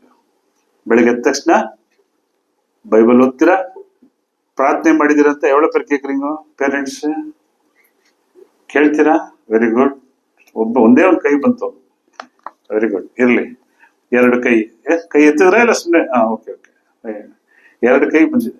ಪೇರೆಂಟ್ಸ್ಗಳು ಏನ್ ಮಾಡ್ಬೇಕಂದ್ರೆ, ನೀವು ಮಕ್ಕಳನ್ನ ಎಲ್ಲಿ ತಂದು ಬಿಡ್ಬೇಕು? ದೇವರ ಸನ್ನಿಧಾನ ಬಿಡ್ಬೇಕು. ನಮ್ಮನ್ನ ನಮ್ಗೆ ಏನೇ ಆಗ್ಲಿ, ನಮ್ಮ ಅಮ್ಮ ಅವರೆಲ್ಲ ಬಂದು ಇಲ್ಲಿ ತಂದು ಬಿಡ್ಬಿಟ್ರು. ನಮ್ಮ ಅಮ್ಮ ನಮ್ಮ ಅಜ್ಜಿ ಎಲ್ಲ ಕರ್ಕೊಂಡ್ಬಂದು ಬಿಡ್ಬಿಟ್ರು. ನೀನು ಹೋಗು, ನೀನು ಹೋಗು, ನೀನು ಹೋಗು. ನಮಗ ಅವಾಗ ಕಷ್ಟವಾಗಿರೋದು. ನಿಮ್ಮ ವಯಸ್ಸಲ್ಲಿ ನಮಗೂ ಕಷ್ಟ, ನಿಮ್ಮ ವಯಸ್ಸಲ್ಲಿಲ್ಲ, ಇನ್ನು ಚಿಕ್ಕ ವಯಸ್ಸಲ್ಲಿ. ಅದಾದ್ಮೇಲೆ ಅಭ್ಯಾಸ ಆಗೋಯ್ತು. ಅಭ್ಯಾಸ ಆದ್ಮೇಲೆ ನಮ್ಗೆ ಏನಾಯ್ತು? ಅದರಲ್ಲೇ ನಾವು ಅಂದ್ರೆ ದೇವರಿಗೆ ಒಳಗಾಗಬೇಕು. ಒಳಗಾದಾಗ ಯಾರು ಎದುರಿಸ್ತೀರಾ? ಸೈತಾನನ್ನ. ಇದು ದೇವರಿಗೆ ಒಳಗಾಗುವುದೆಂದರೆ ಎಲ್ಲೆಲ್ಲಿ ಸಭೆ ಕೂಡಿ ಬರುತ್ತೋ, ಎಲ್ಲಿ ದೇವಾರಾಧನೆ ನಡೆಯುತ್ತೋ ಮನೆಯಲ್ಲಿ, ಸಭೆಯಲ್ಲಿ ನಾವು ಸೇರ್ತಾ ಇರ್ಬೇಕು. ಸ್ವಾರ್ಥ ಕೂಟಗಳನ್ನು ನಡೆಸ್ತಾ ಇರ್ಬೇಕು, ದೇವರ ಉಪದೇಶಗಳನ್ನು ನಡೆಸ್ತಾ ಇರ್ಬೇಕು, ಡಾಕ್ಟ್ರಿನ್ ಬಗ್ಗೆ ತಿಳ್ಕೊಬೇಕು, ಬೈಬಲ್ ಬಗ್ಗೆ ತಿಳ್ಕೊಬೇಕು. ಆಳವಾಗಿ ನೀವು ಬೈಬಲ್ ವಿಚಾರ ಜಾಸ್ತಿ ಒಳಗಡೆ ಹೋಯ್ತಾ ನಿಮ್ಮೊಳಗೆ ಯಾರಿರಲ್ಲ. ಹಾ, ನಿಮ್ಮಲ್ಲಿ ದೇವರ ವಿಚಾರಗಳು ಜಾಸ್ತಿ ಒಳಗಡೆ ಬಂದಾಗ ಯಾರು ಬರಲ್ಲ. ನಾನು ಅದಕ್ಕೆ ಈಗ ಜಾಸ್ತಿ ಮಕ್ಕಳಿಗೆಲ್ಲ ಪ್ರಶ್ನೆಗಳು ಕೇಳ್ತಾ ಇರ್ತೀನಿ. ಜಾಸ್ತಿ ಸಿಕ್ಕದೆ ನನಗೆ ಸಾಕ್ಷಿನೇ. ಅವ್ರಿಗೆ ಪ್ರಶ್ನೆ ಕೇಳಿ ಕೆಲಸ ಉತ್ತರ ಹೇಳ್ಬಿಟ್ಟು ಈ ಸರಿ ಅವ್ರಿಗೇನೋ ಬರೆಯಕ್ ಕೊಟ್ಟಿದ್ದೀನಿ ಇವಾಗ. ಏನಕ್ಕೆ ಮಕ್ಕಳಲ್ಲಿ ನಾವೇನ್ ತುಂಬಬೇಕು? ದೇವರ ಯಾರು ಒಳಗಾಗ್ಬೇಕು ಶನಿ? ಯಾರು ಒಳಗಾಗ್ಬೇಕು? ದೇವರ ಒಳಗಾಗ್ಬೇಕಾ, ದೇವರ ವಾಕ್ಯಕ್ಕೆ ಒಳಗಾಗ್ಬೇಕಾ? ಎರಡೂ ಒಂದೇ. ಸೊ ನಾವ್ ಯಾರು ಒಳಗಾಗ್ಬೇಕು? ಯೂತ್ಸ್ ನೋಡ್ತೀನಿ ಈ ವರ್ಷ ಪೂರ್ತಿ ನಿಮ್ಗೆ ನೋಡ್ತೀನಿ. ಈ ವರ್ಷ ಕಡೆಯಲ್ಲಿ ಯಾತಿಗೆ ಇದು ಕೇಳ್ತಾ ಇದೆ ಅಂದ್ರೆ, ನೀವೆಲ್ಲ ಈಗೆಲ್ಲ ಏನಾಗಿದ್ದೀರಾ? ಈಗ ಜೀವನವನ್ನ ಆರಂಭಿಸಿದಿರ. ನಿಮ್ಮ ಜೀವನವನ್ನ ಯಾರ ಕೈ ಕೊಡ್ಬೇಡಿ. ಸೈತಾನ ಇಸ್ಕಾರಿಯೋತ್ ಯೂದನನ್ನ, ಸೌಲನನ್ನ, ಐತೋಫಲನನ್ನ, ಜಿಮ್ರಿಯನ್ನ, ಇವ್ರನ್ನೆಲ್ಲ ಏನ್ ಮಾಡ್ಬಿಟ್ಟ? ಇವ್ರು ಯಾರು ಸಾಮಾನ್ಯ ವ್ಯಕ್ತಿಗಳಲ್ಲ, ಪವರ್ಫುಲ್ ವ್ಯಕ್ತಿಗಳು. ಯೇಸು ಕ್ರಿಸ್ತನ 12 ಶಿಷ್ಯರಲ್ಲಿ ಒಬ್ಬ ಶಿಷ್ಯ ಅಂದ್ರೆ ಸುಮ್ನೆನಾ? ಇಸ್ರಾಯೇಲ್ 12 ಗೋತ್ರಕ್ಕೆ ಒಬ್ಬ ಅರಸ ಅಂದ್ರೆ ಸುಮ್ನೆನಾ? ಇಸ್ರಾಯೇಲ್ ರಾಜ್ಯದ ಒಂದು ದೊಡ್ಡ ಮುಖ್ಯಮಂತ್ರಿ ಅಂದ್ರೆ ಸುಮ್ನೆನಾ? ಅರಸರಂದ್ರೆ ಸುಮ್ನೆನಾ? ಇವರೆಲ್ಲ ಏನಾದ್ರು ಬಿಕಾಸ್ ಆಫ್ ಸೈತಾನನ ಆಲೋಚನೆಗೊಳಗಾಗಿ ಎಲ್ಲವನ್ನೂ ಕಳ್ಕೊಂಡ್ರು. ಇವತ್ತು ನಮ್ಮ ಜೀವನದಲ್ಲಿ ಸೈತಾನ ಏನ್ ಮಾಡ್ತಾನೆ? ನಾವ್ ಹೇಗಾದ್ರೂ ಮಾಡಿ ನಮ್ಮನ್ನ ಆ ಪರಿಸ್ಥಿತಿಗೆ ದೂಡ್ಬೇಕು. ಆದ್ರಿಂದ ನಾವೇನ್ ಮಾಡ್ಬೇಕು? ಎಚ್ಚರಿಕೆ ಆಗಿರ್ಬೇಕು. ಅದಕ್ಕೆ ನಮ್ಗೆ ಏನ್ ಬೇಕು? ಬಲ ಬೇಕು. ಯಾಕೋಬ 1ನೇ ಅಧ್ಯಾಯ 12ನೇ ವಾಕ್ಯ. ಯಾಕೋಬ 1:12. ಕಷ್ಟವನ್ನು ಸಹಿಸಿಕೊಳ್ಳುವವನು ಅವನು ಪರಿಶೋಧಿಸಿದ ಮೇಲೆ ಜೀವವೆಂಬ ಜಯಮಾಲೆಯನ್ನು ಹೊಂದುವನು. ಕಷ್ಟವನ್ನು ಪರಿಶೋಧಿಸುವನು ಧನ್ಯನು, ಅವನು ಜೀವವೆಂಬ ಜಯಮಾಲೆಯನ್ನ ಹೊಂದುವನು. 2 ವಾಕ್ಯ ಬರ್ಕೊಳ್ಳಿ, ಓದೋದ್ ಬೇಡ. 1 ಕೊರಿಂಥ 1:3, 2 ತಿಮೋತಿ 3:11, ಪ್ರಕಟಣೆ 2:10 ಬರ್ಕೊಳ್ಳಿ. ಪ್ರಕಟಣೆ 2:10 ಬರ್ಕೊಳ್ಳಿ. ಕಡೆಯದಾಗಿ ಪ್ರಿಯರೇ, ಈ ಲೋಕದಲ್ಲಿ ನಮ್ಗೆ ಏನುಂಟು? ಸಂಕಟ ಉಂಟು, ದುಃಖ ಉಂಟು. ಯೇಸು ಕ್ರಿಸ್ತನು ಏನ್ ಹೇಳ್ತಾನೆ? ಯೋಹಾನ 16:33, ಈ ಲೋಕದಲ್ಲಿ ನಿಮಗೆ ಸಂಕಟ ಉಂಟು, ನೋವುಗಳುಂಟು, ಆದ್ರೂ ನೀವು ಧೈರ್ಯದಿಂದ್ರಿ, ಈ ಲೋಕವನ್ನು ನಾನು ಏನ್ ಮಾಡಿದ್ದೇನೆ? ಜಯಿಸಿದ್ದೇನೆ ಅಂದ್ಮೇಲೆ ಯೇಸು ಕ್ರಿಸ್ತನು ಏನ್ ಮಾಡ್ತಾನೆ? ನಾನ್ ಜಯಿಸಿದವ್ರ ಜೊತೆಲಿ ಇರ್ಬೇಕು. ನಾನು ಯಾರ ಜೊತೆಲಿ ಇರ್ಬೇಕು? ಹೂವಿಂದ ಈ ಲೋಕವನ್ನು ಗೆದ್ದಿರೋದು ಯಾರು? ಯೇಸು ಕ್ರಿಸ್ತನ ಜೊತೆಲಿ ಇರ್ಬೇಕಾ? ಇಲ್ಲ ನನ್ನ ಸ್ನೇಹವು ನನಗೆ ಬಹಳ ಮುಖ್ಯ, ನನ್ನ ಫ್ರೆಂಡ್ಶಿಪ್ ಎಲ್ಲ ಮಾಡಿ ಏನ್ ಬೇಡ ಅಂತ ಹೇಳಿಲ್ಲ. ಫ್ರೆಂಡ್ಸ್ಗಳೆಲ್ಲ ಬೇಕು. ಪ್ರಸಾದ್ ಈಗಲೂ ಚಡ್ಡಿ ದೋಸ್ತುಗಳು ಈಗಲೂ ಸುತ್ತಾಡ್ತಾ ಇರ್ತಾರೆ ಹೊರಗಡೆ. ಯಾರ ಜೊತೆಲಿ? ಪ್ರಸಾದ್ ನಾನು ಅವಾಗ ನೋಡಿದ್ದು, ಇಲ್ಲಿ ಟ್ರೌಸರ್ ಹಾಕೊಂಡು ಇದೇ ಗ್ರೌಂಡ್ ಅಲ್ಲಿ ಕೂತಿರೋ ನಾವು ಕ್ರಿಕೆಟ್ ಆಡಬೇಕಾದ್ರೆ. ಆಗಿದ್ದರು ಈಗಲಿದ್ದಾರೆ. ಒಳ್ಳೆ ಸ್ನೇಹಿತರನ್ನು ಬಿಡಬೇಡಿ. ಆದ್ರೆ ದುಷ್ಟ ಆಲೋಚನೆಯನ್ನು ಕೊಡುವಂತ ಸೈತಾನನ ಕ್ರಿಯೆಗಳನ್ನು ನಿಮ್ಮಲ್ಲಿ ತುಂಬುವಂತ ಸ್ನೇಹಿತರನ್ನ ಏನ್ ಮಾಡಿ? ದೂರ ಆಗ್ಬಿಡಿ. ನನ್ ಮನೇಲಿ ನಾನು ರೇಗಿಸ್ತಾ ಇರ್ತಾರೆ ನನ್ನ ಮಗ, ನೀನ್ ಇರೋದೇ ಒಂದೇ ಫ್ರೆಂಡು, ಇವತ್ತಿಗೂ ಒಂದೇ ಫ್ರೆಂಡೇ, ಮೈಸೂರಲ್ಲಿ ಇರೋದು ಒಂದೇ ಫ್ರೆಂಡೇ, ನೀನ್ ನಂಬ್ತಿರೋ ಬಿಡ್ತಿರೋ, ನೀನ್ ಅವ್ರು ಬಿಟ್ರೆ ನಿನ್ಗೇನಪ್ಪ, ನಿನ್ಗೇನ್ ಗೊತ್ತಿಲ್ಲ, ನೀನೊಂಥರ ಹಂಗೆ ಹಿಂಗೆ ಅಂತ ಕೆಲವು ಸಾರಿ ಪ್ರಶ್ನೆಗಳು ಬರ್ತದೆ. ಒಳ್ಳೆ ಫ್ರೆಂಡ್ ಒಬ್ಬರಿದ್ರೆ ಸಾಕಲ್ವಾ? 10 ಕೆಟ್ಟ ಫ್ರೆಂಡ್ ಇರೋದಕ್ಕಿಂತ ಒಂದು ಒಳ್ಳೆ ಫ್ರೆಂಡ್ ಇದ್ರೆ ಒಳ್ಳೇದಲ್ವಾ? 10 ಕೆಟ್ಟ ಆಲೋಚನೆ ಕೊಡೋಕ್ಕಿಂತ ಒಂದು ಒಳ್ಳೆ ಆಲೋಚನೆ ಕೊಡೋದು ಫ್ರೆಂಡ್ ಬೇಕು. ಫ್ರೆಂಡ್ಶಿಪ್ ಬೇಕು. Choose the good friends. ಇರ್ಲಿ. ಕಡೆಯದಾಗಿ ಯೇಸು ಕ್ರಿಸ್ತನು ಹೇಳ್ತಾನೆ, ಈ ಲೋಕವನ್ನು ನಾನು ಜಯಿಸಿದ್ದೇನೆ. ನೀವು ಯಾರ ಜೊತೆಲಿ ಇರ್ಬೇಕು? ಕ್ರಿಸ್ತನೊಂದಿಗೆ, ಕ್ರಿಸ್ತನ ವಾಕ್ಯದೊಂದಿಗೆ ಇರ್ಬೇಕು. ಆ ರೀತಿ ಇದ್ದಾಗ ನೀವು 2 ರೀತಿಯ ಮರಣವನ್ನು ಹೊಂದಲು ಸಾಧ್ಯವಿಲ್ಲ. ಒಂದು ಸ್ವಯಂಕೃತ ಸೂಸೈಡ್, 2ನೇದು ಆತ್ಮಿಕವಾದ ಮರಣ. ಆತ್ಮಿಕವಾದ ಮರಣದಲ್ಲಿ ನಾವು ದೀಕ್ಷಾಸ್ಥಾನದ ಮುಖಾಂತರ ಬಂದಿರ್ತೇವೆ. ನಮ್ಮನ್ನ ಮತ್ತೆ ಈ ಪ್ರಾಬ್ಲಮ್ ನ ಶಿಕ್ಷೋದಕ್ಕೆ ಯಾರು ಹುಡುಕಾಡ್ತಿರ್ತಾನೆ? ಸೈತಾನನು ಹುಡುಕ್ತಾ ಇರ್ತಾನೆ. ಆದ್ರಿಂದ ನಾವು ಇಬ್ರಿಯ 5:7ನೇ ವಾಕ್ಯವನ್ನು ಹೇಳಿ ನಾನು ಈ ಪ್ರಸಂಗವನ್ನು ಮುಗಿಸ್ಕೊತೇನೆ. ಇಬ್ರಿಯ 5:7 ಯಾರ ತೆಗೆದು ಓದ್ಕೊಳ್ಳಿ.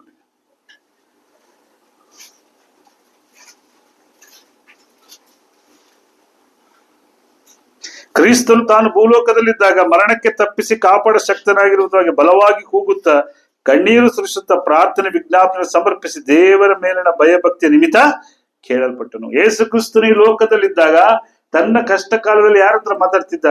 ತಂದೆಯಾದ ದೇವರ ಬಳಿಯಲ್ಲಿ ಮಾತಾಡಿದ. ಕ್ರಿಸ್ತನ್ ನಮಗೆ ಮಾದರಿಯಾಗಿದ್ದ. ನಾವು ಕ್ರಿಸ್ತನೊಂದಿಗಿದ್ದು ನಮ್ಮ ಸಮಸ್ಯೆಗಳನ್ನ ಯಾರು ತಿಳ್ಕೋಬೇಕು? ದಯವಿಟ್ಟು ದೇವರ ಹತ್ರ ಹೇಳ್ಕೊಳ್ಳಿ. ದೇವರ ಅದಕ್ಕೆ ಪರಿಹಾರ ಕೊಡ್ತಾನೆ. ಬೇರೆಯವ್ರ ಹತ್ರ ಹೇಳ್ಕೊಂಡ್ರೆ ಬೇರೆ ರೀತಿ ಐಡಿಯಾ ಕೊಟ್ಟು ಕೆರೆನೋ ಬಾವಿನೋ ದುಡ್ಡು ಬಿಡ್ತಾರೆ. ಕರೆಕ್ಟಾ ಚಂದ್ರ ಬ್ರದರ್? ಲೋಕದವ್ರು ಏನ್ ಮಾಡ್ತಾರೆ, ಇಲ್ದೇ ಆಲೋಚನೆ ಕೊಟ್ಟು ಬದುಕ್ಬೇಡ ಕಡೆ ಹೋಗ್ಬಿಡು, ಈ ತರ ಅವಮಾನ ಸಹಿಸ್ಕೊಂಡು ಜೀವನದಲ್ಲಿ ಬದುಕ್ಬೇಕಾ, ಇದಕ್ಕೆ ಸಾಯೋದೆ ಮೇಲು ಅಂದ ತಕ್ಷಣ ಹೋಗಿ ಎಲ್ಲ ಪ್ಯಾನ್ ನೆಣಾಕೊಂಡ್ಬಿಡ್ತಾರೆ. ಇಲ್ಲ ಯಾವ್ದು ನೀರಲ್ಲಿ ಹೋಗಿ ಬಿದ್ದಿರ್ತಾರೆ. ಈ ಜನಗಳು ಮಾತುಗಳ ಬರ್ತದೆ. ಬಟ್ ದೇವ್ರು ಆತರ ಅಲ್ಲ. ದೇವರು ಎಸೆಕಿಯಲ 18:32 ನಾವು ಫಸ್ಟ್ ಓದಿದ್ದೇನು, ಸಾಯುವವರ ಸಾವಿನಲ್ಲಿ ನನಗೆ ಸಂತೋಷವಿಲ್ಲ. ನೀವ್ ಯಾರು ಸಾಯಬಾರದು, ನೀವೆಲ್ಲ ಎಲ್ಲಿ ಬರ್ಬೇಕು ಅಂತ ದೇವರ ಆಸೆ. ಆ ನಿತ್ಯ ಜೀವಕ್ಕೆ ತನ್ನ ಬಳಿಗೆ ಬರಬೇಕೆಂಬುದೇ. ಮಧ್ಯದಲ್ಲಿ ಯಾರು ನಿಂತಿದ್ದಾನೆ? ಸೈತಾನ. ಅವನನ್ನು ಎದುರಿಸಬೇಕು ಅಂದ್ರೆ ನಮಗಿರೋ ಒಂದೇ ಆಯುಧ ಯೇಸು ಕ್ರಿಸ್ತನು. ಈ ಲೋಕವನ್ನು ಜಯಿಸಿದಂತ ಯೇಸು ಕ್ರಿಸ್ತನು. ಕ್ರಿಸ್ತನೊಂದಿಗಿದ್ದು, ಕ್ರಿಸ್ತನ ವಾಕ್ಯದಲ್ಲಿದ್ದು, ಆರಾಧನೆಗಳಲ್ಲಿ ವೇದ ವಾಕ್ಯದಲ್ಲಿ ಪಾಲ್ಗೊಂಡು ಸೈತಾನ ಎದುರಿಸಿ ಈ ಎರಡೂ ಕಾರ್ಯಗಳನ್ನ ನಮ್ಮ ಜೀವನದಲ್ಲಿ ಬರದ ಹಾಗೆ ನೋಡ್ಕೊಂಡು ನಾವೆಲ್ಲ ನಿತ್ಯ ಜೀವಕ್ಕೆ ಪ್ರವೇಶಿಸೋಣ. ಈ ವೇದ ವಾಕ್ಯಗಳು ನಿಮ್ಮೆಲ್ಲರ ಆತ್ಮೀಯ ಜೀವನಕ್ಕೆ ಬಹಳ ಪ್ರಮುಖವಾಗಿದೆ ಅನ್ಕೊಂಡಿದ್ದೀನಿ. ಆದ್ದರಿಂದ ಎಸ್ಪೆಷಲಿ ನಿಮ್ಮ ಜೀವನದಲ್ಲಿ ಸೋಲುಗಳು ಬಂದಾಗ, ದುಃಖಗಳು ಬಂದಾಗ ಯೋಬನನ್ನ ನೆನೆಸ್ಕೊಳ್ಳಿ, ಓದಿ ಕ್ರಿಸ್ತನನ್ನ ನೆನೆಸ್ಕೊಳ್ಳಿ. ಕ್ರಿಸ್ತನಿಗೇ ಬಂದಂತ ಕಷ್ಟಗಳು ಇನ್ಯಾರಿಗೂ ಬರಕ್ ಸಾಧ್ಯತೆ ಇಲ್ಲ. ಅಷ್ಟೋ ಘೋರವಾದ ಮರಣ ಹಿಂಸೆಗಳನ್ನ ಯಾರು ಹೊಂದಿದ್ದು? ಕ್ರಿಸ್ತನು. ಸೊ ಇದೆಲ್ಲವನ್ನ ನಾವು ನೋಡಿದಾಗ ನಮಗೆ ಮಾದರಿಯಾಗಿ ನಿಂತಿರೋದು ಕ್ರಿಸ್ತನೇ. ನಾನು ಬದುಕುವುದಾದರೆ ಕ್ರಿಸ್ತನೇ, ಸತ್ತರೂ ನನಗೆ ಲಾಭವೇ ಅಂತ ಪೌಲ ಹೇಳ್ತಾನೆ. ನಾವು ಆ ರೀತಿ ಈ ದಿನ ನಾವು ಹೊರಟರುವೆ ಲೋಕದ ಪ್ರಯಾಣ ಬಿಟ್ಟು ನಾನು ಅಲ್ಲಿ ಹೋಗಿ ಸೇರ್ತೀನಿ ಅಂತ ಇರ್ಬೇಕು. ಅದಕ್ಕೆ ಪ್ರಯಾರಿಟಿ ಆಗಿ ನಾವು ದೇವರಿಗೆ ನಾವು ಒಳಗಾಗ್ಬೇಕು. ದೇವರಿಗೆ ಒಳಗಾಗುವುದೆಂದರೆ ದೇವರ ವಾಕ್ಯದಲ್ಲಿಯೂ, ದೇವರ ಉಪದೇಶದಲ್ಲಿಯೂ, ಪ್ರಾರ್ಥನೆಯಲ್ಲಿಯೂ, ಸ್ತುತಿ ಸ್ತೋತ್ರಗಳಲ್ಲಿಯೂ, ಹಾಡುಗಳಲ್ಲಿಯೂ ನಾವೇನ್ ಮಾಡ್ಬೇಕು? ದೇವರಿಗೆ ಸ್ಥಳವನ್ನು, ಎಷ್ಟು ನಿಮ್ಮ ಆತ್ಮಗಳಲ್ಲಿ, ನಿಮ್ಮ ಹೃದಯಗಳಲ್ಲಿ ದೇವರಿಗೆ ನೀವು ಜಾಗ ಕೊಡ್ತಿರೋ ಅದು ಫುಲ್ ಆದ್ಮೇಲೆ ಒಳಗಡೆ ಯಾರು ಬರಲ್ಲ. ನೀವು ಫುಲ್ ಒಳಗಡೆ ಯಾರು ಇಟ್ಕೊಂಡಿರ್ಬೇಕು? ದೇವರನ್ನು, ದೇವರ ಮಾತುಗಳನ್ನ, ದೇವರ ವಾಕ್ಯಗಳನ್ನು. ಇವತ್ತು ಸಾಂಗ್ ಆಡೋದು ಏನದು? ನನ್ನ ಹೃದಯದ ಧ್ಯಾನವು, ನನ್ನ ಹೃದಯದ ಮಾತುಗಳು ನಿನಗೆ ಸಮರ್ಪಕವಾಗಿರಲಿ. ನಮ್ಮ ಹೃದಯದ ಧ್ಯಾನ ಮಾತುಗಳು ಯಾರಿಗೆ ಸಮರ್ಪಕವಾಗಿರ್ಬೇಕು? ಪರಿಶುದ್ಧನಾದಂತ ದೇವರಿಗೆ. ಆ ರೀತಿ ಇದ್ದಾಗ ನಮ್ಮನ್ನ ಯಾರು ಸೋಲ್ಸಕ್ಕಾಗಲ್ಲ? ಸೈತಾನ್. ಯೂತ್ಸ್, ನೀವು ಇವತ್ತು ಹೇಳಿದಂತ ವಾಕ್ಯಗಳನ್ನ ಮನೇಲಿ ಹೋಗಿ ರಿಪೀಟ್ ಆಗಿ ಇನ್ನೊಂದ್ಸರಿ ಓದಿ. ಪ್ರತಿಯೊಬ್ಬರು ನಿಮ್ಮ ಜೀವನದಲ್ಲಿ ಎಚ್ಚರಿಕೆ ಆಗಿರ್ರಿ. ಸೈತಾನನ ಒಂದು ಆಲೋಚನೆಗಳು ನಮ್ಮಲ್ಲಿ ಬರದ ಹಾಗೆ ನಾವು ದೇವರ ಆಲೋಚನೆ ಇಟ್ಟುಕೊಂಡು ಮುಂದೆ ಸಾಗೋಣ. ಕರ್ತನ ನಿಮ್ಮನ್ನು ಆಶೀರ್ವದಿಸಲಿ.